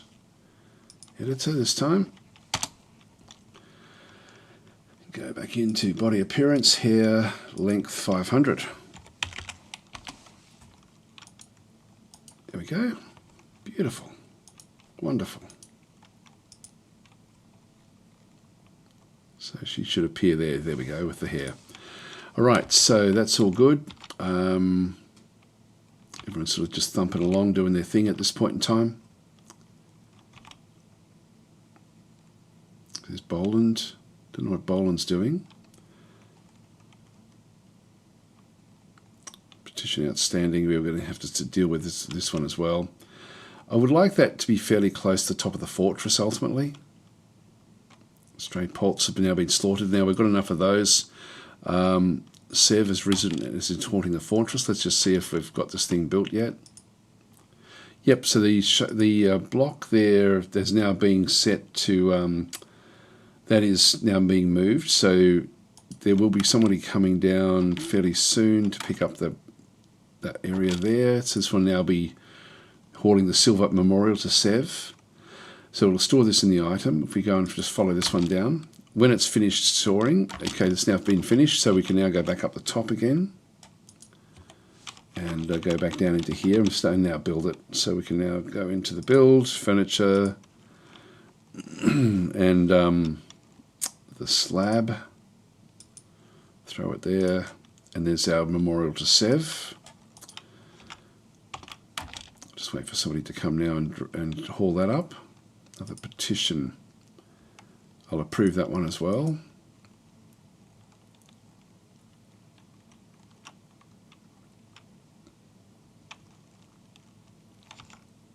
Here we go. And alert, because Sev has now been put to rest. Good. That's all fine.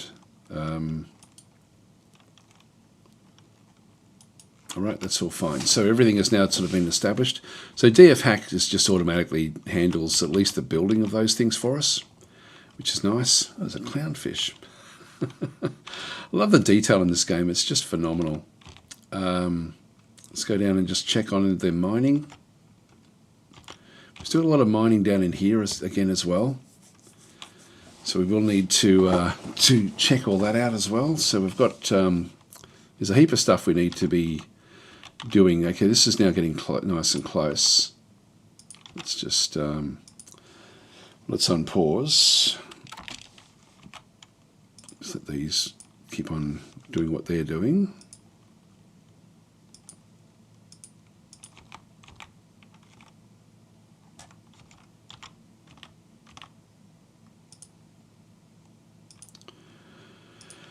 So by smoothing the walls, it makes it so that the dwarves feel a lot happier when they're sort of in here, like with their bedrooms and stuff. So it makes the value go up of the of the fortress, but also of the bedrooms themselves. There's a nice one with tetrahedrite on the walls at the back there. It's a bit slummy with the kaolinite. Kaolinite's not worth much. It's sort of made into some sort of porcelain or something.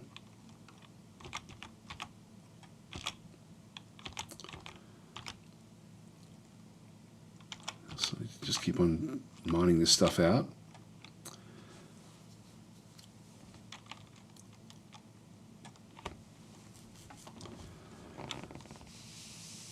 Honestly, maybe more rocks will come to extract the excess value. I'm not sure. Well, there should be 4 rocks that live here.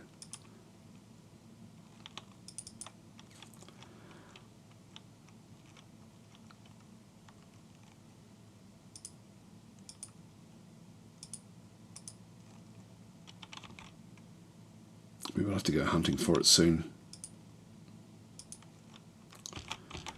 Come on, finish off these bedrooms for me, please. This little grouping through here has now been finished. It's more this one here. I just want to have like a master, and I will try to make use of the building areas as well, just to sort of get things happening. So it's Space Pants still actually sort of operating this little area. That's good.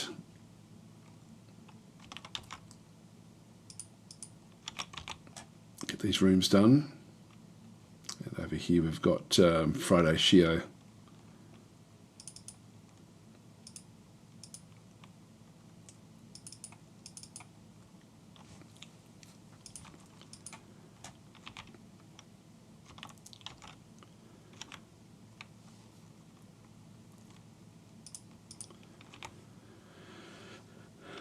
is being done.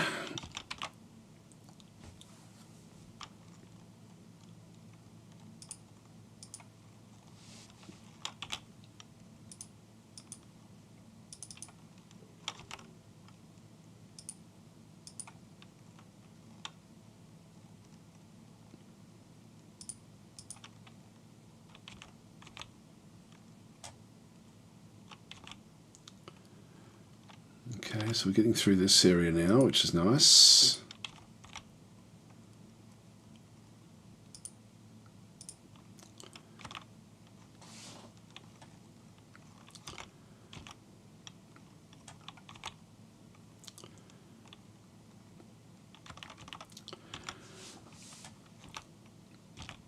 This is like an apartment block.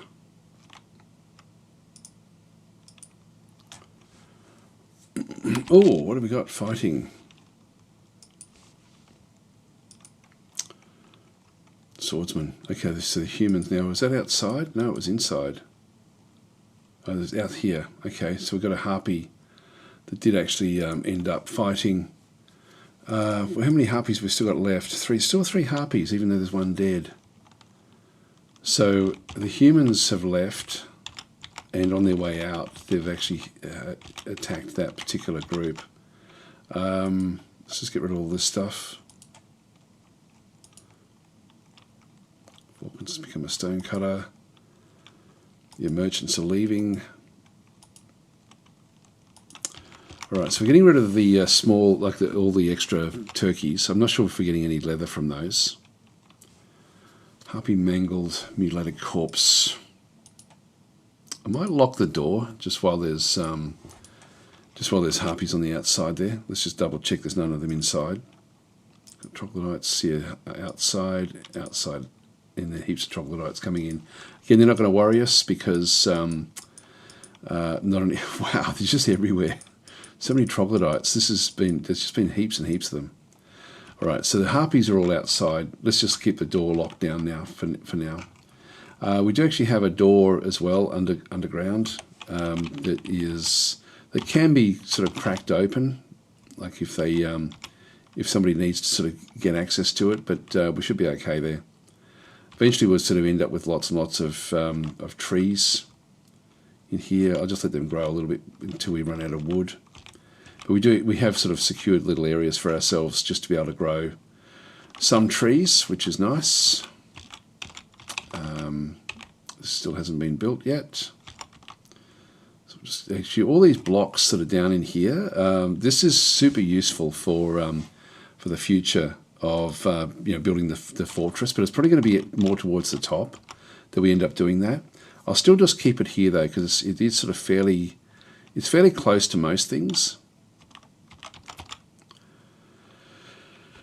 Okay, that's now this hospital is now fully set up. We'll just double check the zone, just make sure that that's actually all still working. So we've got 3 doctors, and the only thing we don't have is soap. All right, so soap we don't actually have. They should start to build this. Have a look at the work orders.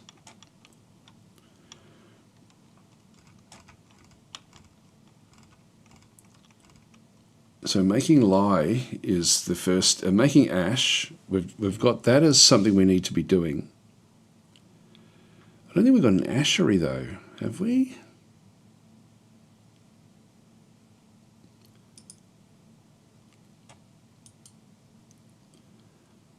Then we need to make lye from that. If we have a look at this one here, need logs. Amount of ash is at most 10. Now we've run out of logs. So we do need to get more logs. Then the lye requires ash, empty buckets, and lye containing items is fine. And then from that we then need to get tallow. So making soap from tallow. In this case, we've got the fatty globs from the butchers. We just don't have the lye. So we need an ashery to then go and start this process. I think I'll throw that at the top of the fortress. So we'll just make that also. Look, I'll put it over here. So we'll just go back into the workshops. Now that is ashery is there. And we'll just make this out of shale blocks. Need a barrel, a bucket. There we go. So we'll build it there for now, and then we'll sort of we'll start to make use of it. That way we can get soap. And soap will be important. Other things we're going to be needing ultimately is going to be setting up a steel manufacturing. Now I'll do that towards the bottom of the fortress. We might even go exploring even deeper. Actually, we'll just keep on focus on here. Get all of this set up first.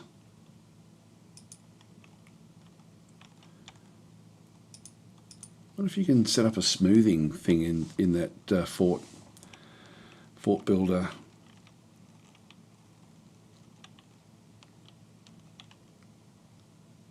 Quick fort or whatever it's called.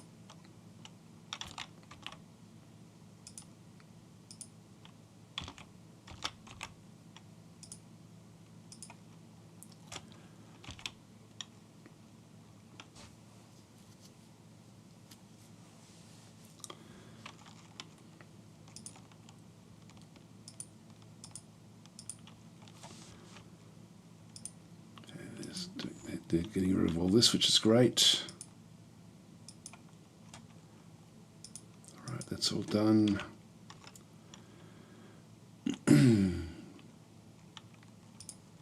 It's nice, that's good.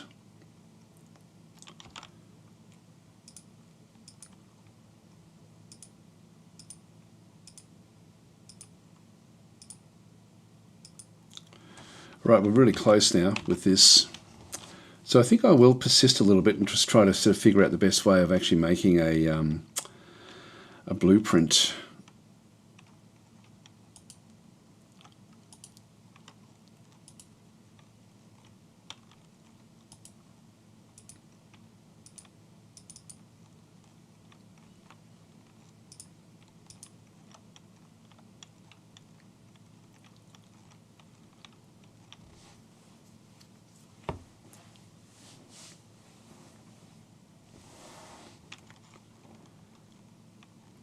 This should start to make the dwarves a lot happier once we sort of get this one established.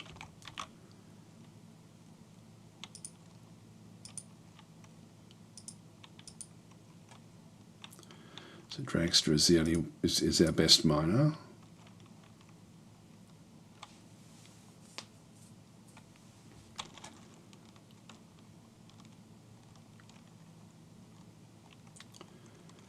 Looking through this area.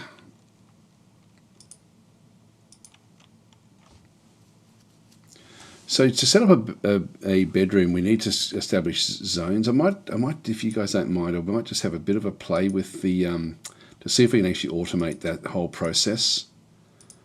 I mean, what would be pretty cool is if we could also just do the smoothing as well. Okay, so this is now pretty much all been done. They're now just bringing everything back out, which is great.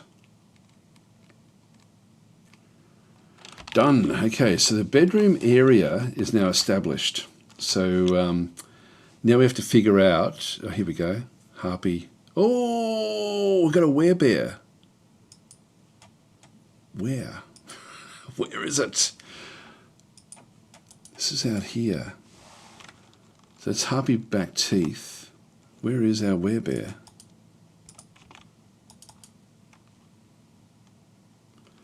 That's interesting. So it's still full moon. So there should be somewhere hidden here. Like we didn't see it, so luckily it didn't make its way into the fortress. That could have been a bit of a disaster. So Askfu. Now this one sounds like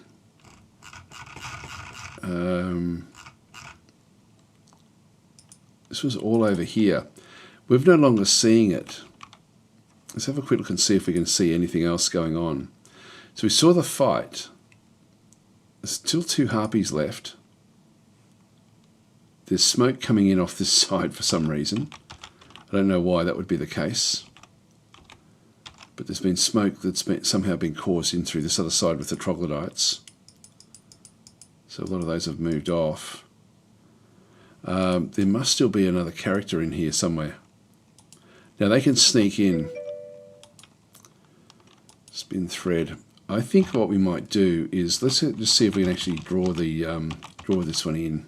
Let's go to F1. There's nothing on the outside here. This is actually where it all happened. There is werebear blood there, so they did do some damage to it, which is interesting. So it's at the dead harpy in the ground on the stone patch. Yeah, that was actually that was hit. Now this is all harpy back teeth, and this is it's werebear blood all the way through here. But there should be another dead harpy, I would have thought.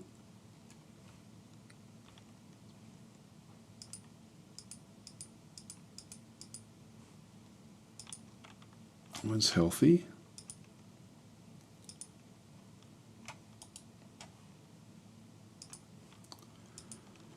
One's tired. So this one here looks like it's been in the fights.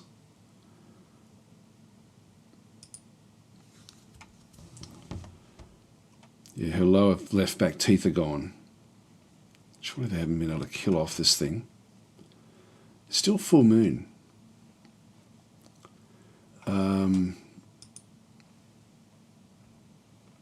Yeah, so the harpy attacks the werebear, it jumps away, and then she's yelling, "Help, save me," all the way through.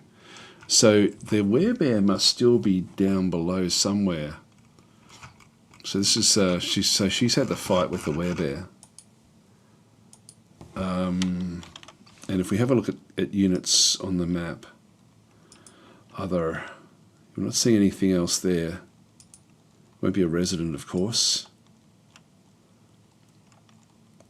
So I've got one to yeah, there won't be any. These are all things that have been killed in the fortress. All right. So in that case, actually, it's interesting with these pond grabbers.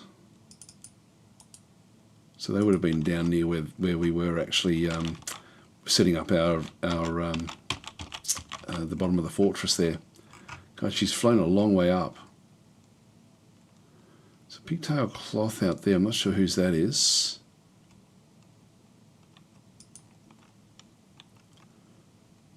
It's coated with troglodyte blood. Someone's just dropped it. Troglodytes didn't make it out here though. They were all underground. Let's open it up and see what we end up getting with the werebear.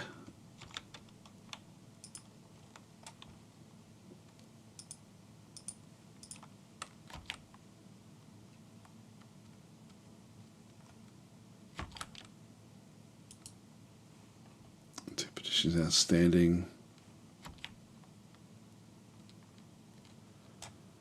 There we go. It's no longer. I'll just pause it here. It's just gone off there. I'll lock this down again now. Would have liked to have seen who that actually was. So if we have a bit of a look around again at other. Yeah, whatever it is sneaky. It could even be a kobold or something like that that's ended up coming back through as the werebear. One thing we could also have a look at is the name of it. And look at it from the perspective of this one here. Again, just with the, what was the werebear's name? Oh, we didn't get to see it there. It was Aspu something or other.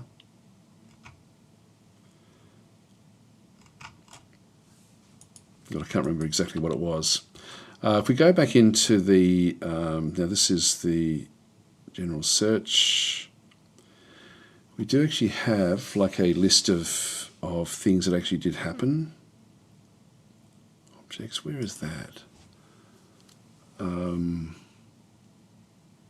It's like a log file. That's not it. So I can't remember how to get the log file back up. I can't think of where it was. I thought it was one of these down in here somewhere. But it won't be these, I don't think. Objects, justice, yeah, creatures. Won't be any of those. Anyway, there is a web, so there's a werebear around somewhere. We will have to be careful of the full moon. Okay, so let's just go back down into here again. Look, I'll keep it open. Actually, no, I won't, just because we've got the harpies around on the outside. Now, with the let's have a look at our military again and just have a quick look to see if they're all. No, still Private Joe still hasn't dressed in anything here. I might just go back and have another quick look at their uniforms.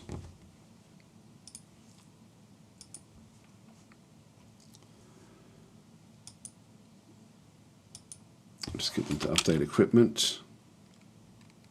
Oh, there we go. It's only the shield now. That's good. So because of the stuff we bought, Private Joe can at least get this stuff done.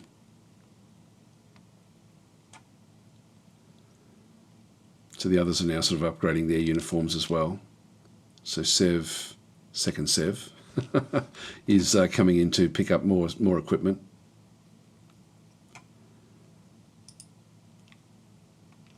Your iron short sword. It's only the shield that's the problem here. That's good. Is that Private Joe we just saw run past? Yep. So Private Joe's gearing up now. And is, I don't know why hanging around out there. It's just got no job. We did have a station out here. Anyway, so he just doesn't have the shield. That's the only problem. Everything else is good in here. These guys are just meeting and hanging around in the hospital, which is what a lot of the dwarves end up doing. Let's go back to our bedroom layout. We're trying to figure this out now in terms of the of how to set this up. So I might just go back and have a quick read again of the of what we needed to have a look at through here. So if we have a look at the what was it called? It was building, was it?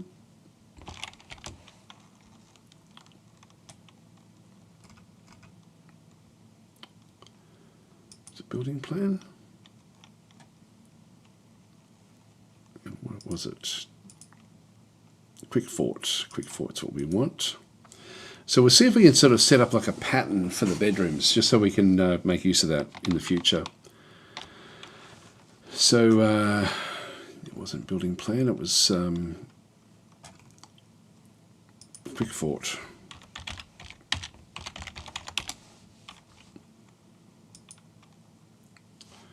Okay, read stored stockpiles. We've got the, I'll just open this one up as well.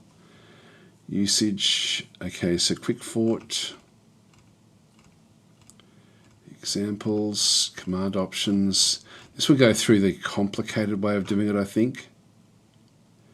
I thought there was like an easy way to do it.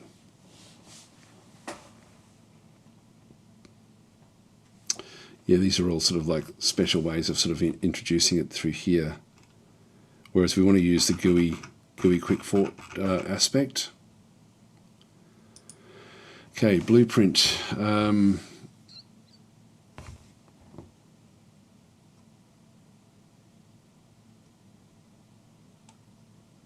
Okay, so it's quick fort 2, that's okay. Guide focuses on using that one. If you're looking to apply existing blueprints, check out GUI quick fort. Let's just open that one up as well. So this is different again. So Boland's saying, don't you already have a basic zone plus bed pattern for your dig, or do you want to extend that? I don't have the actual, I didn't actually set up the zones, I don't think. Like if I go back into quick fort as well, just have a quick look and see. I've got bedrooms. It's only the dig area of it. I didn't do anything else. So I've done something not quite. I think I did try to set up the zones, but it looks like the zones didn't actually take. If I double click that, yeah, it's not going to. It's only the dig that's coming in there.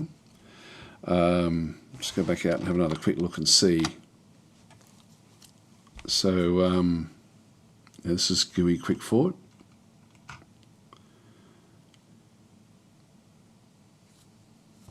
that's not going to tell us. Okay, so we've got the dig mode, zone mode. Zone, okay, so we've got the, so as we have a look at the table of contents since we're here, so we've got the dig mode.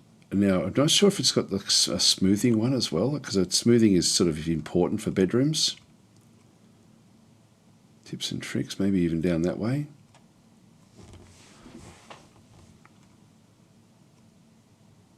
These are the different appendices.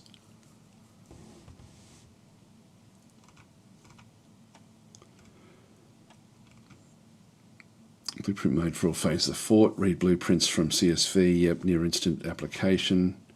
Blueprints can span multiple Z levels. Easy sharing of blueprints with multi blueprint files. Rotate blueprints or flip them around. Yep, blah blah blah. So that's actually the benefits of it. It supports all types of designations, including dumping, forbidding items, and setting traffic settings.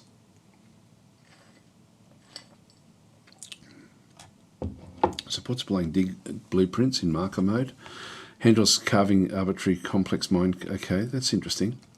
Zone and other, so define zones and stockpiles of any shape, not just rectangles. Configurable number of bins, barrels, and wheelbarrows assigned to create stockpiles. Automatic splitting of stockpiles to exceed maximum dimension limits. Create and attach locations to zones. Okay, so that's actually, so this is just a summary. Integrate with DFHack building plan. You can place buildings before manufacturing building items, and you can use the building plan UI for setting materials and quality preferences. So building plan, I think that's sort of default of what we use anyway. So this one here is oh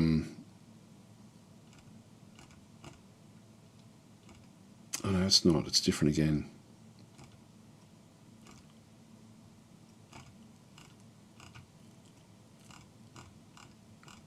Yeah, I'm not sure with that one. Let's go back to this one here.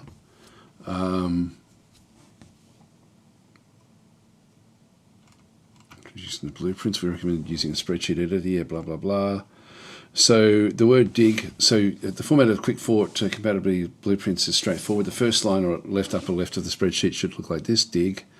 So it tells Quick Fort you're going to specify designations. The following mode will then be understood. So dig, build, place, zone. Okay. So so these are constructions, buildings, and furniture. And place is stockpile, zone is activity zones. Okay, that makes sense. So we need a build and a zone area in it. So if no mode line appears in the first cell, QuickFort assumes it's looking at a dig blueprint.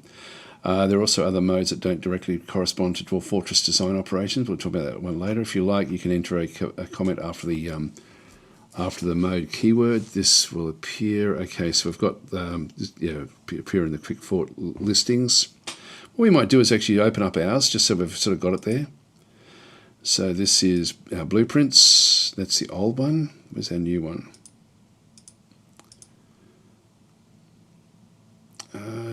Was it in here? No, it wasn't in here, was it? It was back in the actual in the actual game itself. If I just go back across into Common, Dwarf Fortress, and go down to DFHack config. Blueprints. So there's our bedrooms. Let's just open this one up in Excel and just see what we see if we can edit this one. So we'll just go and open with Excel. It's funny, I don't remember doing this in Excel. So it's got build. So that one should do it. Let's see what's going on there. Dig. I don't know what the label dig is. I'll just try that again with something like bedroom layout, because that's what, when we're looking at what's going on here, that's actually all it's actually really doing is just then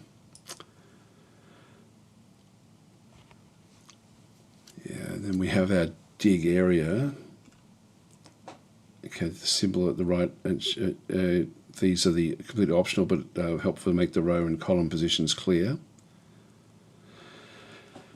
All right, so we don't really need that, but so that would be adding in another line there, insert, and then just putting the hash symbol there.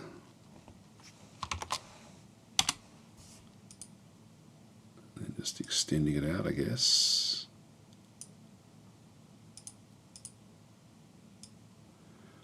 Just see if we can make this one work. It just designates it, I guess, puts a border around it.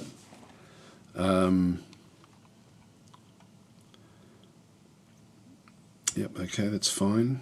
So we've got we've got all that done. In general, any cell that contains text that starts with a hash is interpreted as a comment is ignored by quick thought. You can use this to leave notes to yourself. For example, dig this area out is an accidental mode line. All right, then we've got build, and let's add some walls and furniture. So we should give an actual example of the actual whole thing. And then we've got place. So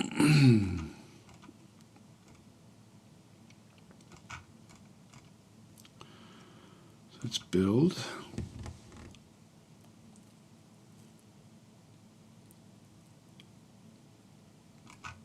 So build, I'm not sure what the extra little bits and pieces are. It looks like I've somehow used something that was like an auto builder for it. It didn't actually work with anything else.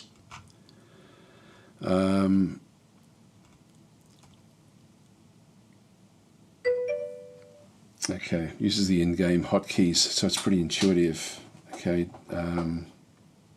use the in-game hotkeys. Oh, okay, yeah, okay, I'm with you. Fill the entire blueprint like this. Put a stonecutter's workshop, yeah, okay. So workshops and then M for stonecutter. Multi-levels, so dig stairs leading down to a small room below. Dig mode, dig priorities, okay. Dig markers, blueprint marker. So you're setting up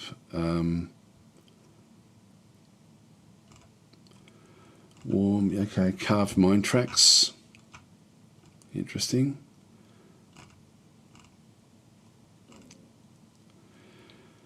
Okay, this smooth floor.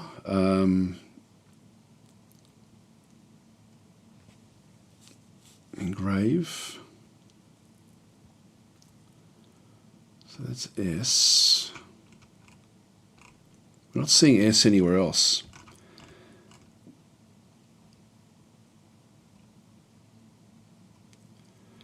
Resmooth and re-engrave with higher quality, for example. Yeah, okay, so this is a dig. So it could actually just come back in. So DS, would that be what we then need to do? Again, it would be interesting to sort of see an example of that one. Bins, barrels, and workshops, because that would be another dig function. Place, stockpile types, yeah, bins and barrels, yeah, blah, blah, blah, we don't need that. Place a stone stockpile, okay, that's different again. Place. So after place, it then sort of is looking for things, build mode. So handles building furniture. So this one is, the syntax is very similar to the stockpile, single stockpile, so it only makes sense to have a single symbol. So here's an example of a simple 5x5 flooring. So construction flooring, okay, that's cool actually. Thanks for letting me know that was what these were. Username jeweler, okay, so name encrusting center, yeah, there we go, take from, yeah, blah, blah, blah, that's pretty cool. Or a forge, okay, so we've got hauling routes. Again, this is for placement and build. Plates we don't have to worry about, so that's actually all stuff. Burrow mode, okay, we don't need that. Mod line markers. Start positions. So workshops, that's a stone, okay. I think this is just comments, I think. My way to appear in the blueprint listings unless hidden blueprints are specifically requested. The primary reason for hiding a blueprint rather than, say, deleting it or moving it out of the blueprints folder is intended to run as part of a larger sequence managed by the meta blueprint. Well, that's not quite what we wanted. So we have hiding on ours. If we have a quick look at it, label build hidden. So I'm thinking if we just get rid of, I don't know what label build is. Let's get rid of that. And then we've got label zone as well.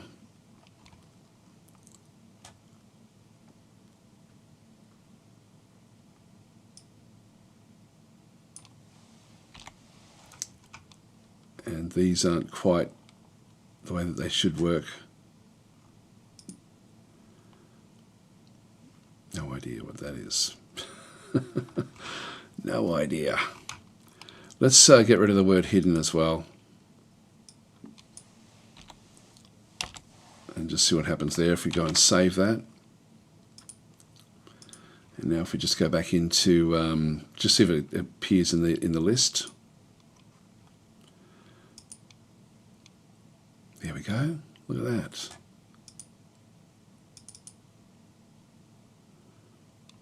That looks good, doesn't it? That actually looks good. So if I go and place that there, let's just see what happens here. Oh, that is brilliant. Okay, cool. In that case, we can just keep on doing all this. And then we transform is on. So we just now flip. Get these done. All right, so that worked in terms of the layouts. Now let's try the zone. So did we remove zone, the hidden from zone? No, we didn't. Let's try that. All right, we're getting there. We're getting there. We'll save that one just to do this again. So we'll just go back into Quick Fort. I like it. I like it. Look at that. But is that actually accurate? I'll just flip it back again. No, that's too big. So what we need is a 4x4. Yeah, so there's too much stuff going on here. The first bit's correct, but the bottom bit's not. So let's just go back to the to this. So when we have a look at the zone, we've got a 4x4 there. 1, 2, 3, 4, 5. Why is that split like this? It's this bit here that we don't need. I don't think we need any of this bottom bit. Let's just ditch all of that. Just go and save that and see how that one works. So, DF hack, Quick Fort. That looks better, doesn't it? So we've now got zones in through there.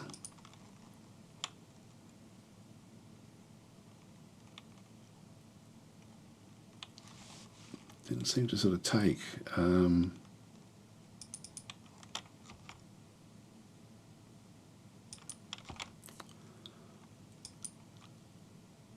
still just flip it and see, did that work? Yeah, it did. Okay. Yeah, I clicked on this one twice.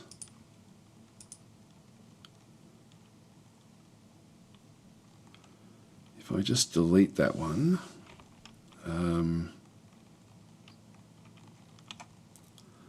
actually, no, I think it would show up if there was another zone underneath there. All right, so let's just go across. We'll just go into Quick Fort again, zones, which it gave some feedback that you've actually done that. If we just go and flip it, so flip that one on, click, click, and click. There we are. So we've now got all of our different zones established. Nice, I like it.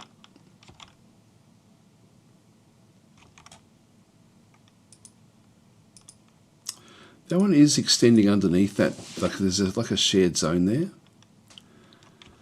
So maybe when I did click this one, I may have actually screwed this one up a little bit. Let's just go and delete one of these in that case. Yeah, I did. Look at that. just go and delete that one as well. So I've just got double ups. So this one, it didn't actually, it didn't do the best job possible. So I clicked twice. I think I only clicked twice down there.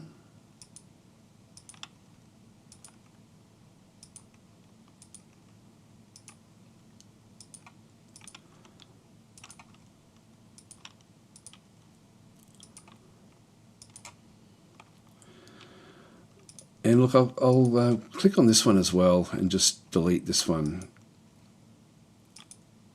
It's still there. Maybe I'll click 3 times. Just get rid of this one again. Yeah, I did.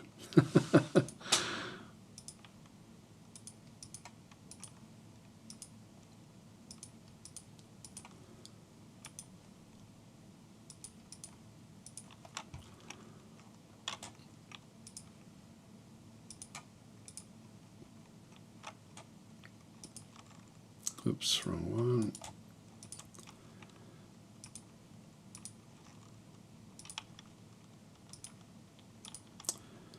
So we need one zone here. And I'll just go and place the zone. So just go to bedroom and just draw it in. There we are.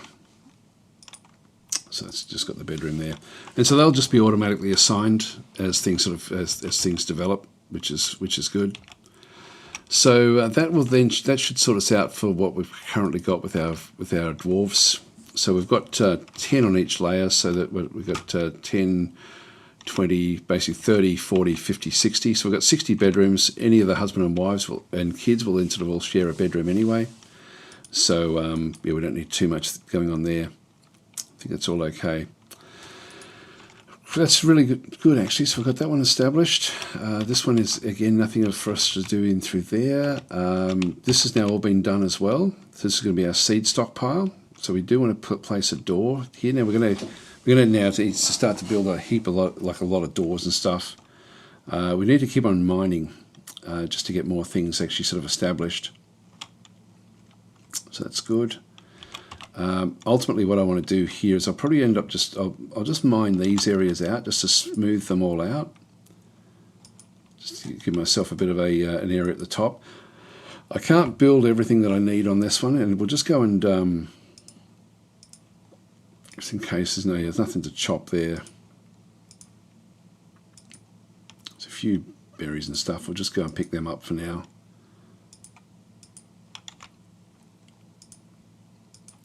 And these small young fungi woods, I think we can just put put anything we need over the top of that, so that one really shouldn't be a bit of any real big problem. I'll just go and dig that out as well. Now the seed stockpile. Let's just go back into here, create a seed stockpile back in this region, and accept. Now seeds are in an unusual position. I don't think they're with food, or maybe they are.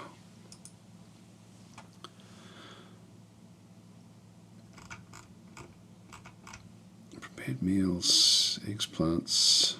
Oh, yeah, they are. So we'll just go none, go seeds, we'll just go all. So we'll just keep this just purely the seeds. I could actually just make it the underground seeds, but we'll make the whole stockpile in here with just all about seeds. And we also want to then have, this is where we want our cats to be, just to get rid of any vermin. So we're going to go and create a zone here as well, and it's going to be a pen or pasture.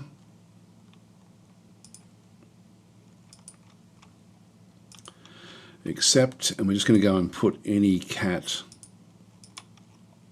that we have. Should be another one. There it is, another kitten.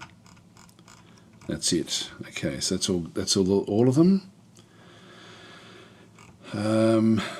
That's good. All right, so they're done. So we now have the stockpile plus the cats will end up in this position here. What I'll end up doing is Yeah, I'll let them finish off up here, and then we'll sort of end up building what we need to. So people are coming to gather up the plants. If you're sort of ever desperate, you can always just do this to get hold of seeds and things.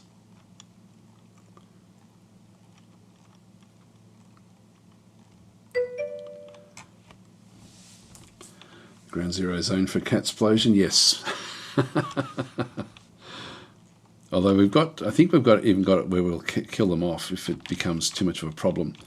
So this little zone in here, I want this to ultimately be where so we've got the rock salt cavern floor there, cavern floor. I can't really build into here, but I'll just start to build farms.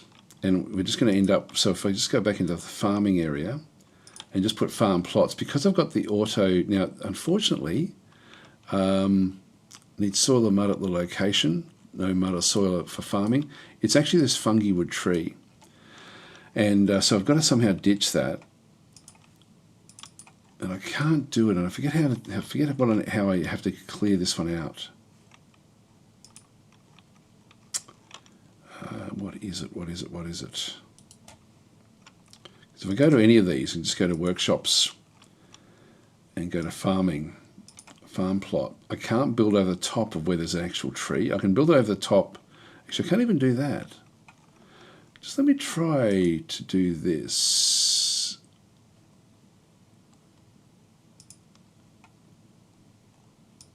Oh yeah, no, that worked. Okay, that's fine. So yeah, it can still operate that way. So I'll just build a little 2x3s. I'll just build a number of them.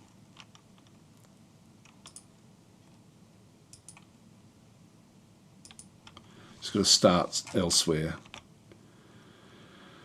with it. So we'll just go and get another little group there. That's 4. That's heaps for this. For our fortress. So I'll just make that our farming area, which would be nice.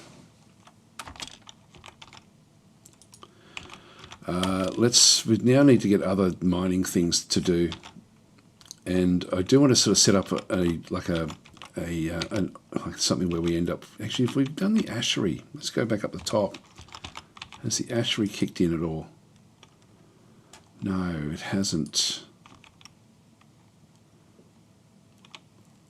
Oh, hang on, I've already had an ashery there. Didn't need to build the second one.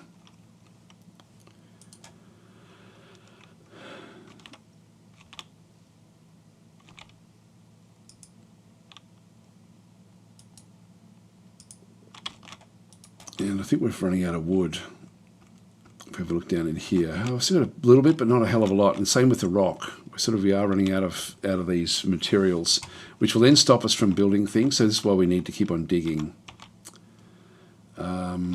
This is now all nicely contained. Let's just go and repaint this one.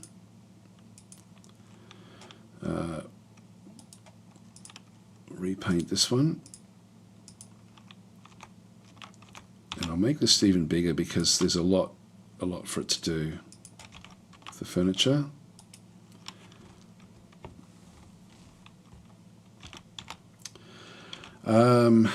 There's going to be other areas down in here. We've got the bedrooms. Bedrooms will go for a couple of different layers.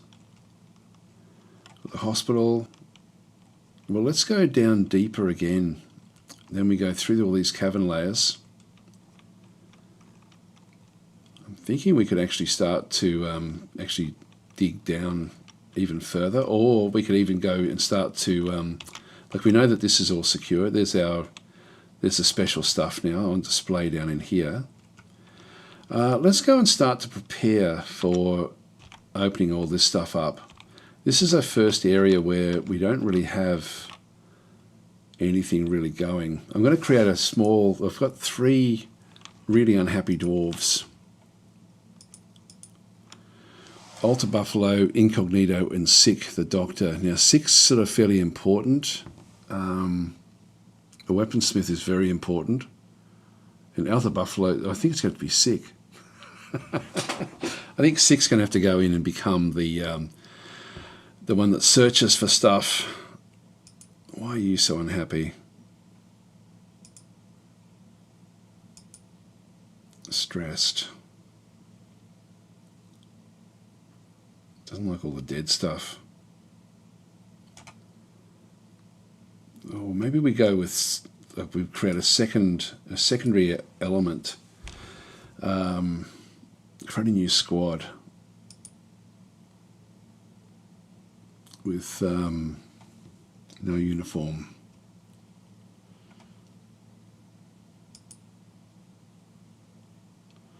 Stances of silver. Yeah, that's okay. That'll do.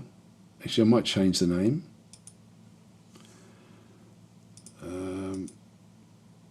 We have to use what's actually in through here. So I'm going to go in with, we've got the something, the hunter. So let's just try that.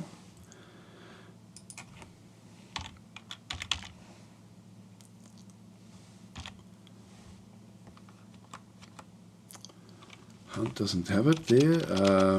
What else would there be? Search. Nope. Explorer.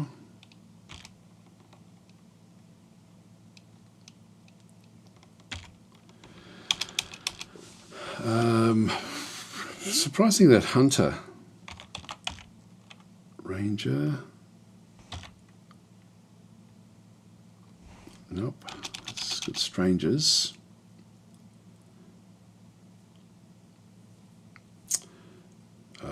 Search here. We've done search. What else would be there? So Delassa was saying, "Hey Des, nice to catch a live stream for a bit. Got to go back to Dwarf Fortress again. So yeah, and your stream's really helpful. Thank you for that. It's always hard. It's not a hard game. Sorry, it is a hard game. It's not easy to get into. As you see, like I stumble around an awful lot with this game. So we need something where it looks. Now, if we don't do anything, what else do we have? We might be able to just find something. The scab, sins, spoons, terror.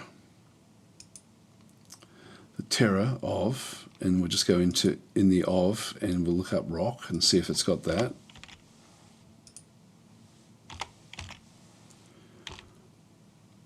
Yeah, it's not the actual birds, unless it's spelled with a K, no.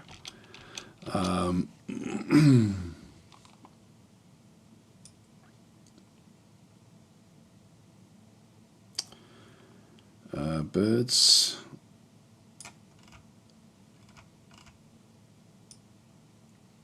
Sort of skipping past a lot with this one.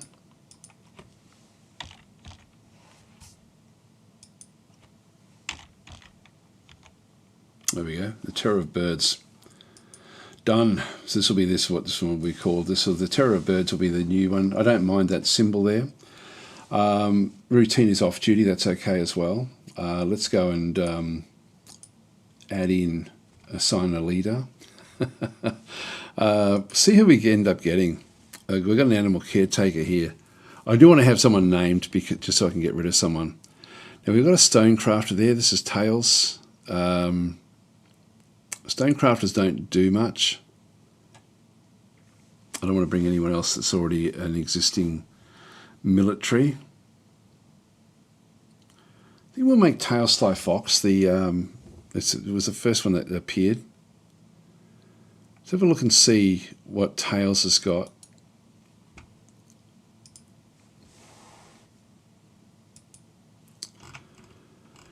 Tails Sly Fox. So, 123 years old. Does have a spouse here. Yeah, this is okay. Competent stonecrafter. That's just because they've been smoothing things. All right, so Tails can be the person. Now it's going to be a single squad. So the first thing we want to do is actually just make sure that the areas we've got access to, there's nothing down there. And I won't go out of my way to protect anything, just like because if there are rocks in those regions, we're eventually going to come across them anyway. We've still got harpies. Yeah, only one harpy. I'll open this one up now. All right, let's get our squad. We just go back to the squads. So we'll go give this one an order, and all I can do here is just give station orders. So I'm just going to go down to the bottom of the fortress. Now we've been to all of the rooms in the first section, as in we haven't been to all of these rooms. But did we go to all of? We've been in both of these, so we know that there's nothing in there. And then the very, very bottom here, we haven't been in these. We'll start at the bottom and work our way up. So make that one passable, passable, and passable. And just give you a station order over there. So we'll now just watch as this person then comes down through the fortress.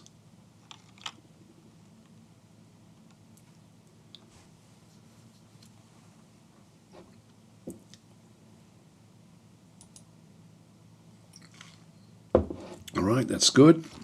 Nothing in there. New station order.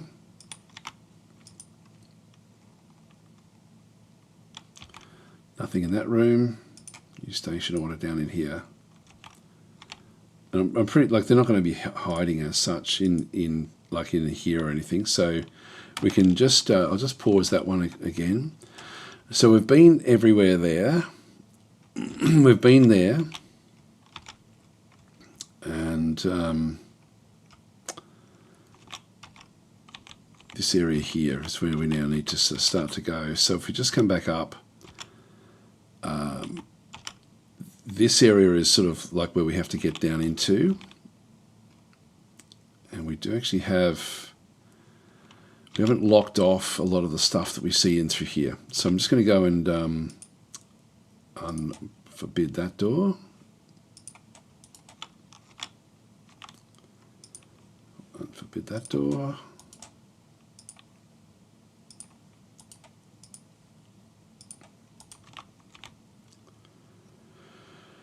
Okay, and we're going to have to look in here as well.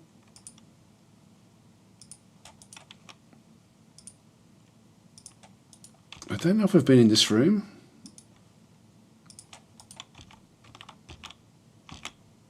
We haven't been down in here yet either. There's a lot to check out here.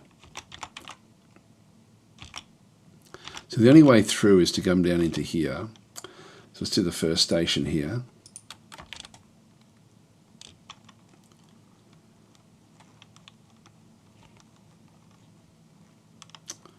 Right, nothing there. Well, now we've been there. I think we have been in this room.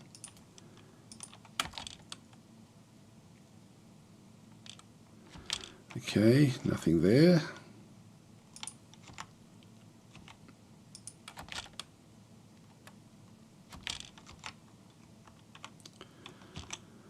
Okay, we'll go into this room.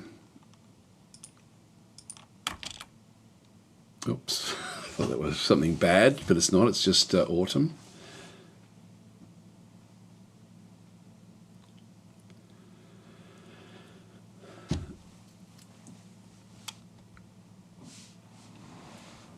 And if we can get down to the bottom of the fortress and sort of make sure that there's nothing down this way, then we should be okay.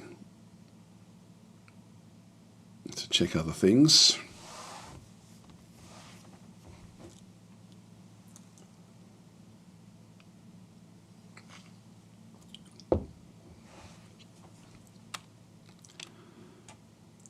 Autumn has come. That's a fine.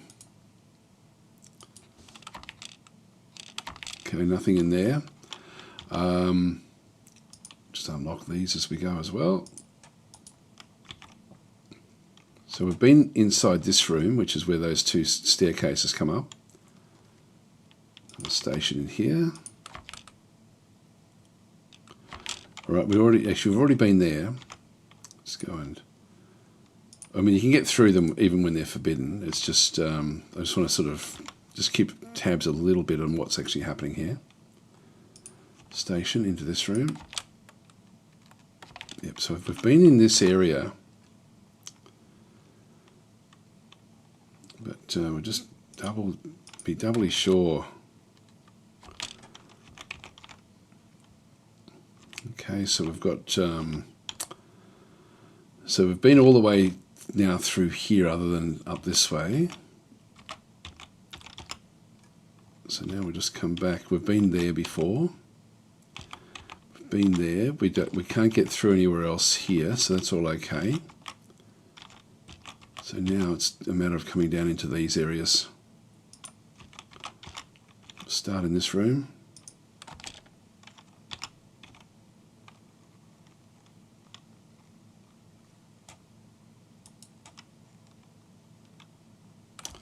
Nothing in that room. Go into this room. Nothing in that room. This next one.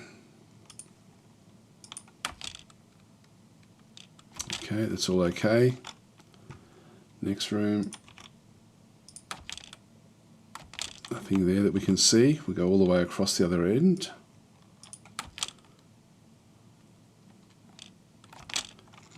That's fine, and then we'll come back up.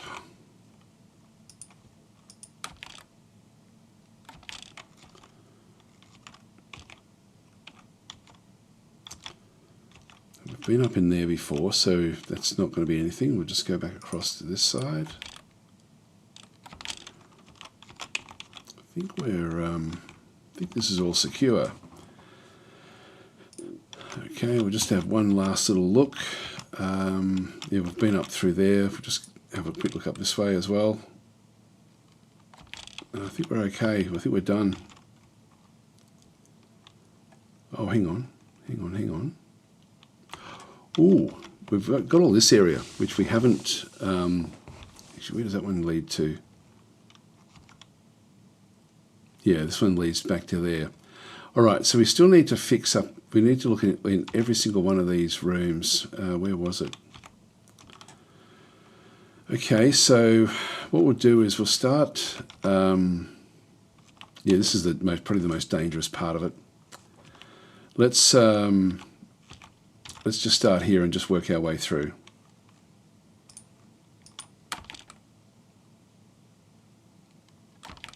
Wrong room. You can go within 3 of any one of them. Let's give it a different criteria. Try that again. Come on, go in this room. Doesn't want to open this room up.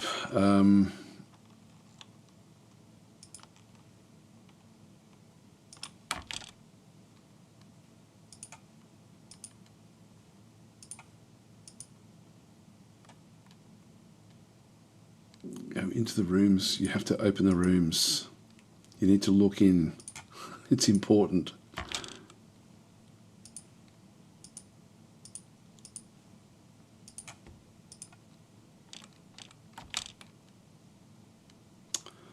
Nothing in there.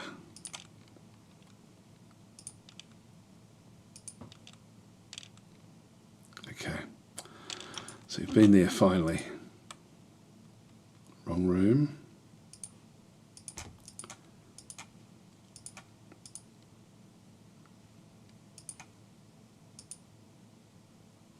Okay, that's okay.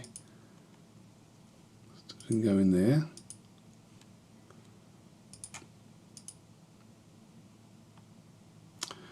Yeah, it'll go within 3 of it, unfortunately. I can't tell it exactly where to go. Actually, maybe I can do a patrol order. We'll walk the specified route repeatedly. Oh, there we go. It's now gone in there, eventually. Did we go? We went into the middle one, didn't we? Just haven't been into this end one.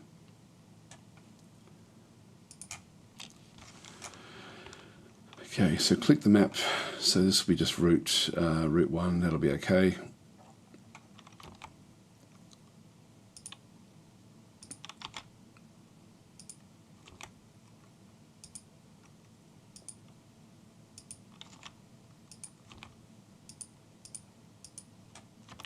These is waypoints.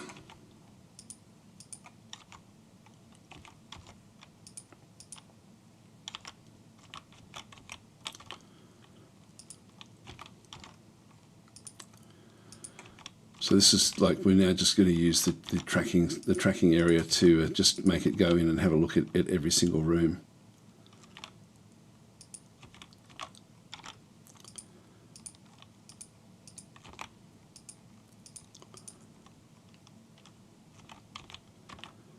Yep, so we've done that one.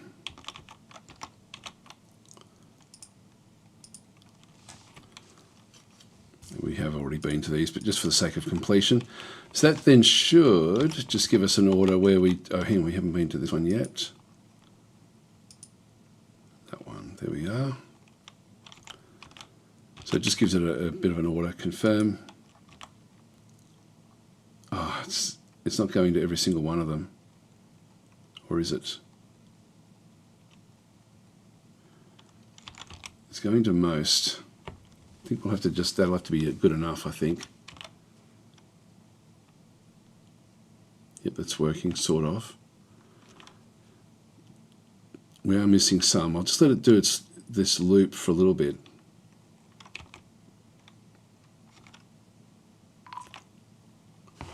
Whew, I thought that was another one. All right, let's go and click on OK. So caravan has now arrived. Same with the liaison. We've got nothing we have to worry about outside. Zaradin has become a carpenter. That one there, I'll just leave that one alone. Make the beds as being completed. So yeah, overall trade sentiments are lukewarm. So we need to give them a lot of good stuff this time, because they're the ones who sort of encourage people to then come and have a look at the fortress. Anyway, I think we're clear here. I think we've actually I think that this has actually worked out fairly well. So yep. So maybe the pit of despair is waiting to match the pit of doom. Yes, one of the old runs. All right, let's go back in. Yeah, that was all outside. That's nothing we have to worry about. Just go back up the top. Make sure that we've closed. Yeah, we've got that. That's now open. Whose is that? That's a mountain goat. Okay, that's just coming in. What I should do is actually put some cage areas in around here. We're also going to have to make a better go of this fairly soon, but I am running out of time today as well. Mountain liaison. Let's just quickly go and have a look. So this is the this is bomb rack. Just follow bomb rack in.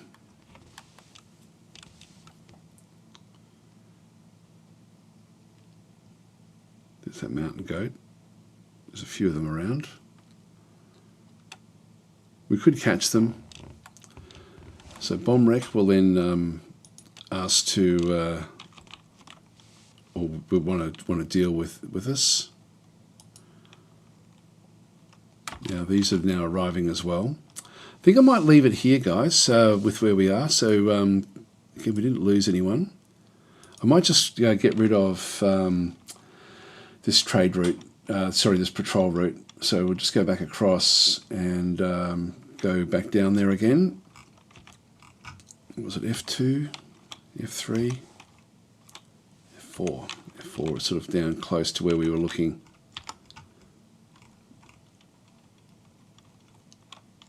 Where was it? It was further up.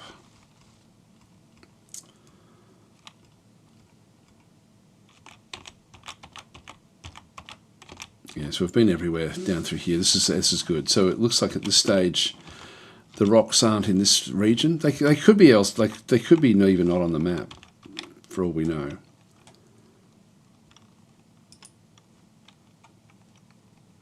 Just ditch that route. No special orders and just routine off duty. So we'll just keep that one off duty until we need to go hunting again.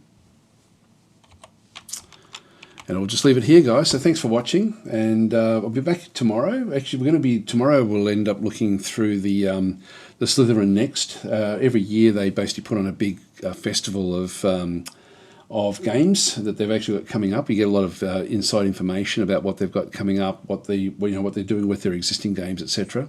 So I'll do what I did last year when we looked at it, and I'll run a poll so that you guys can actually sort of at least have your say to a degree. I do share that back with Slytherin, just to let them know what games you guys are actually interested in and what games you're not. So I'll see if I can. I don't know if I can only do that on Twitch.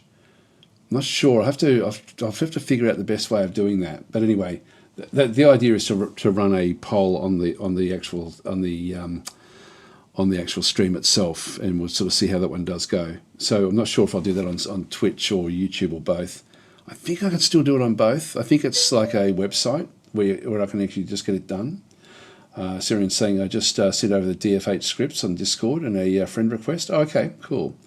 I'm glad you told me that, because I get a lot of I don't know what they are, but you get a lot of people who actually ask for friend requests on Discord that aren't they're not there for friends.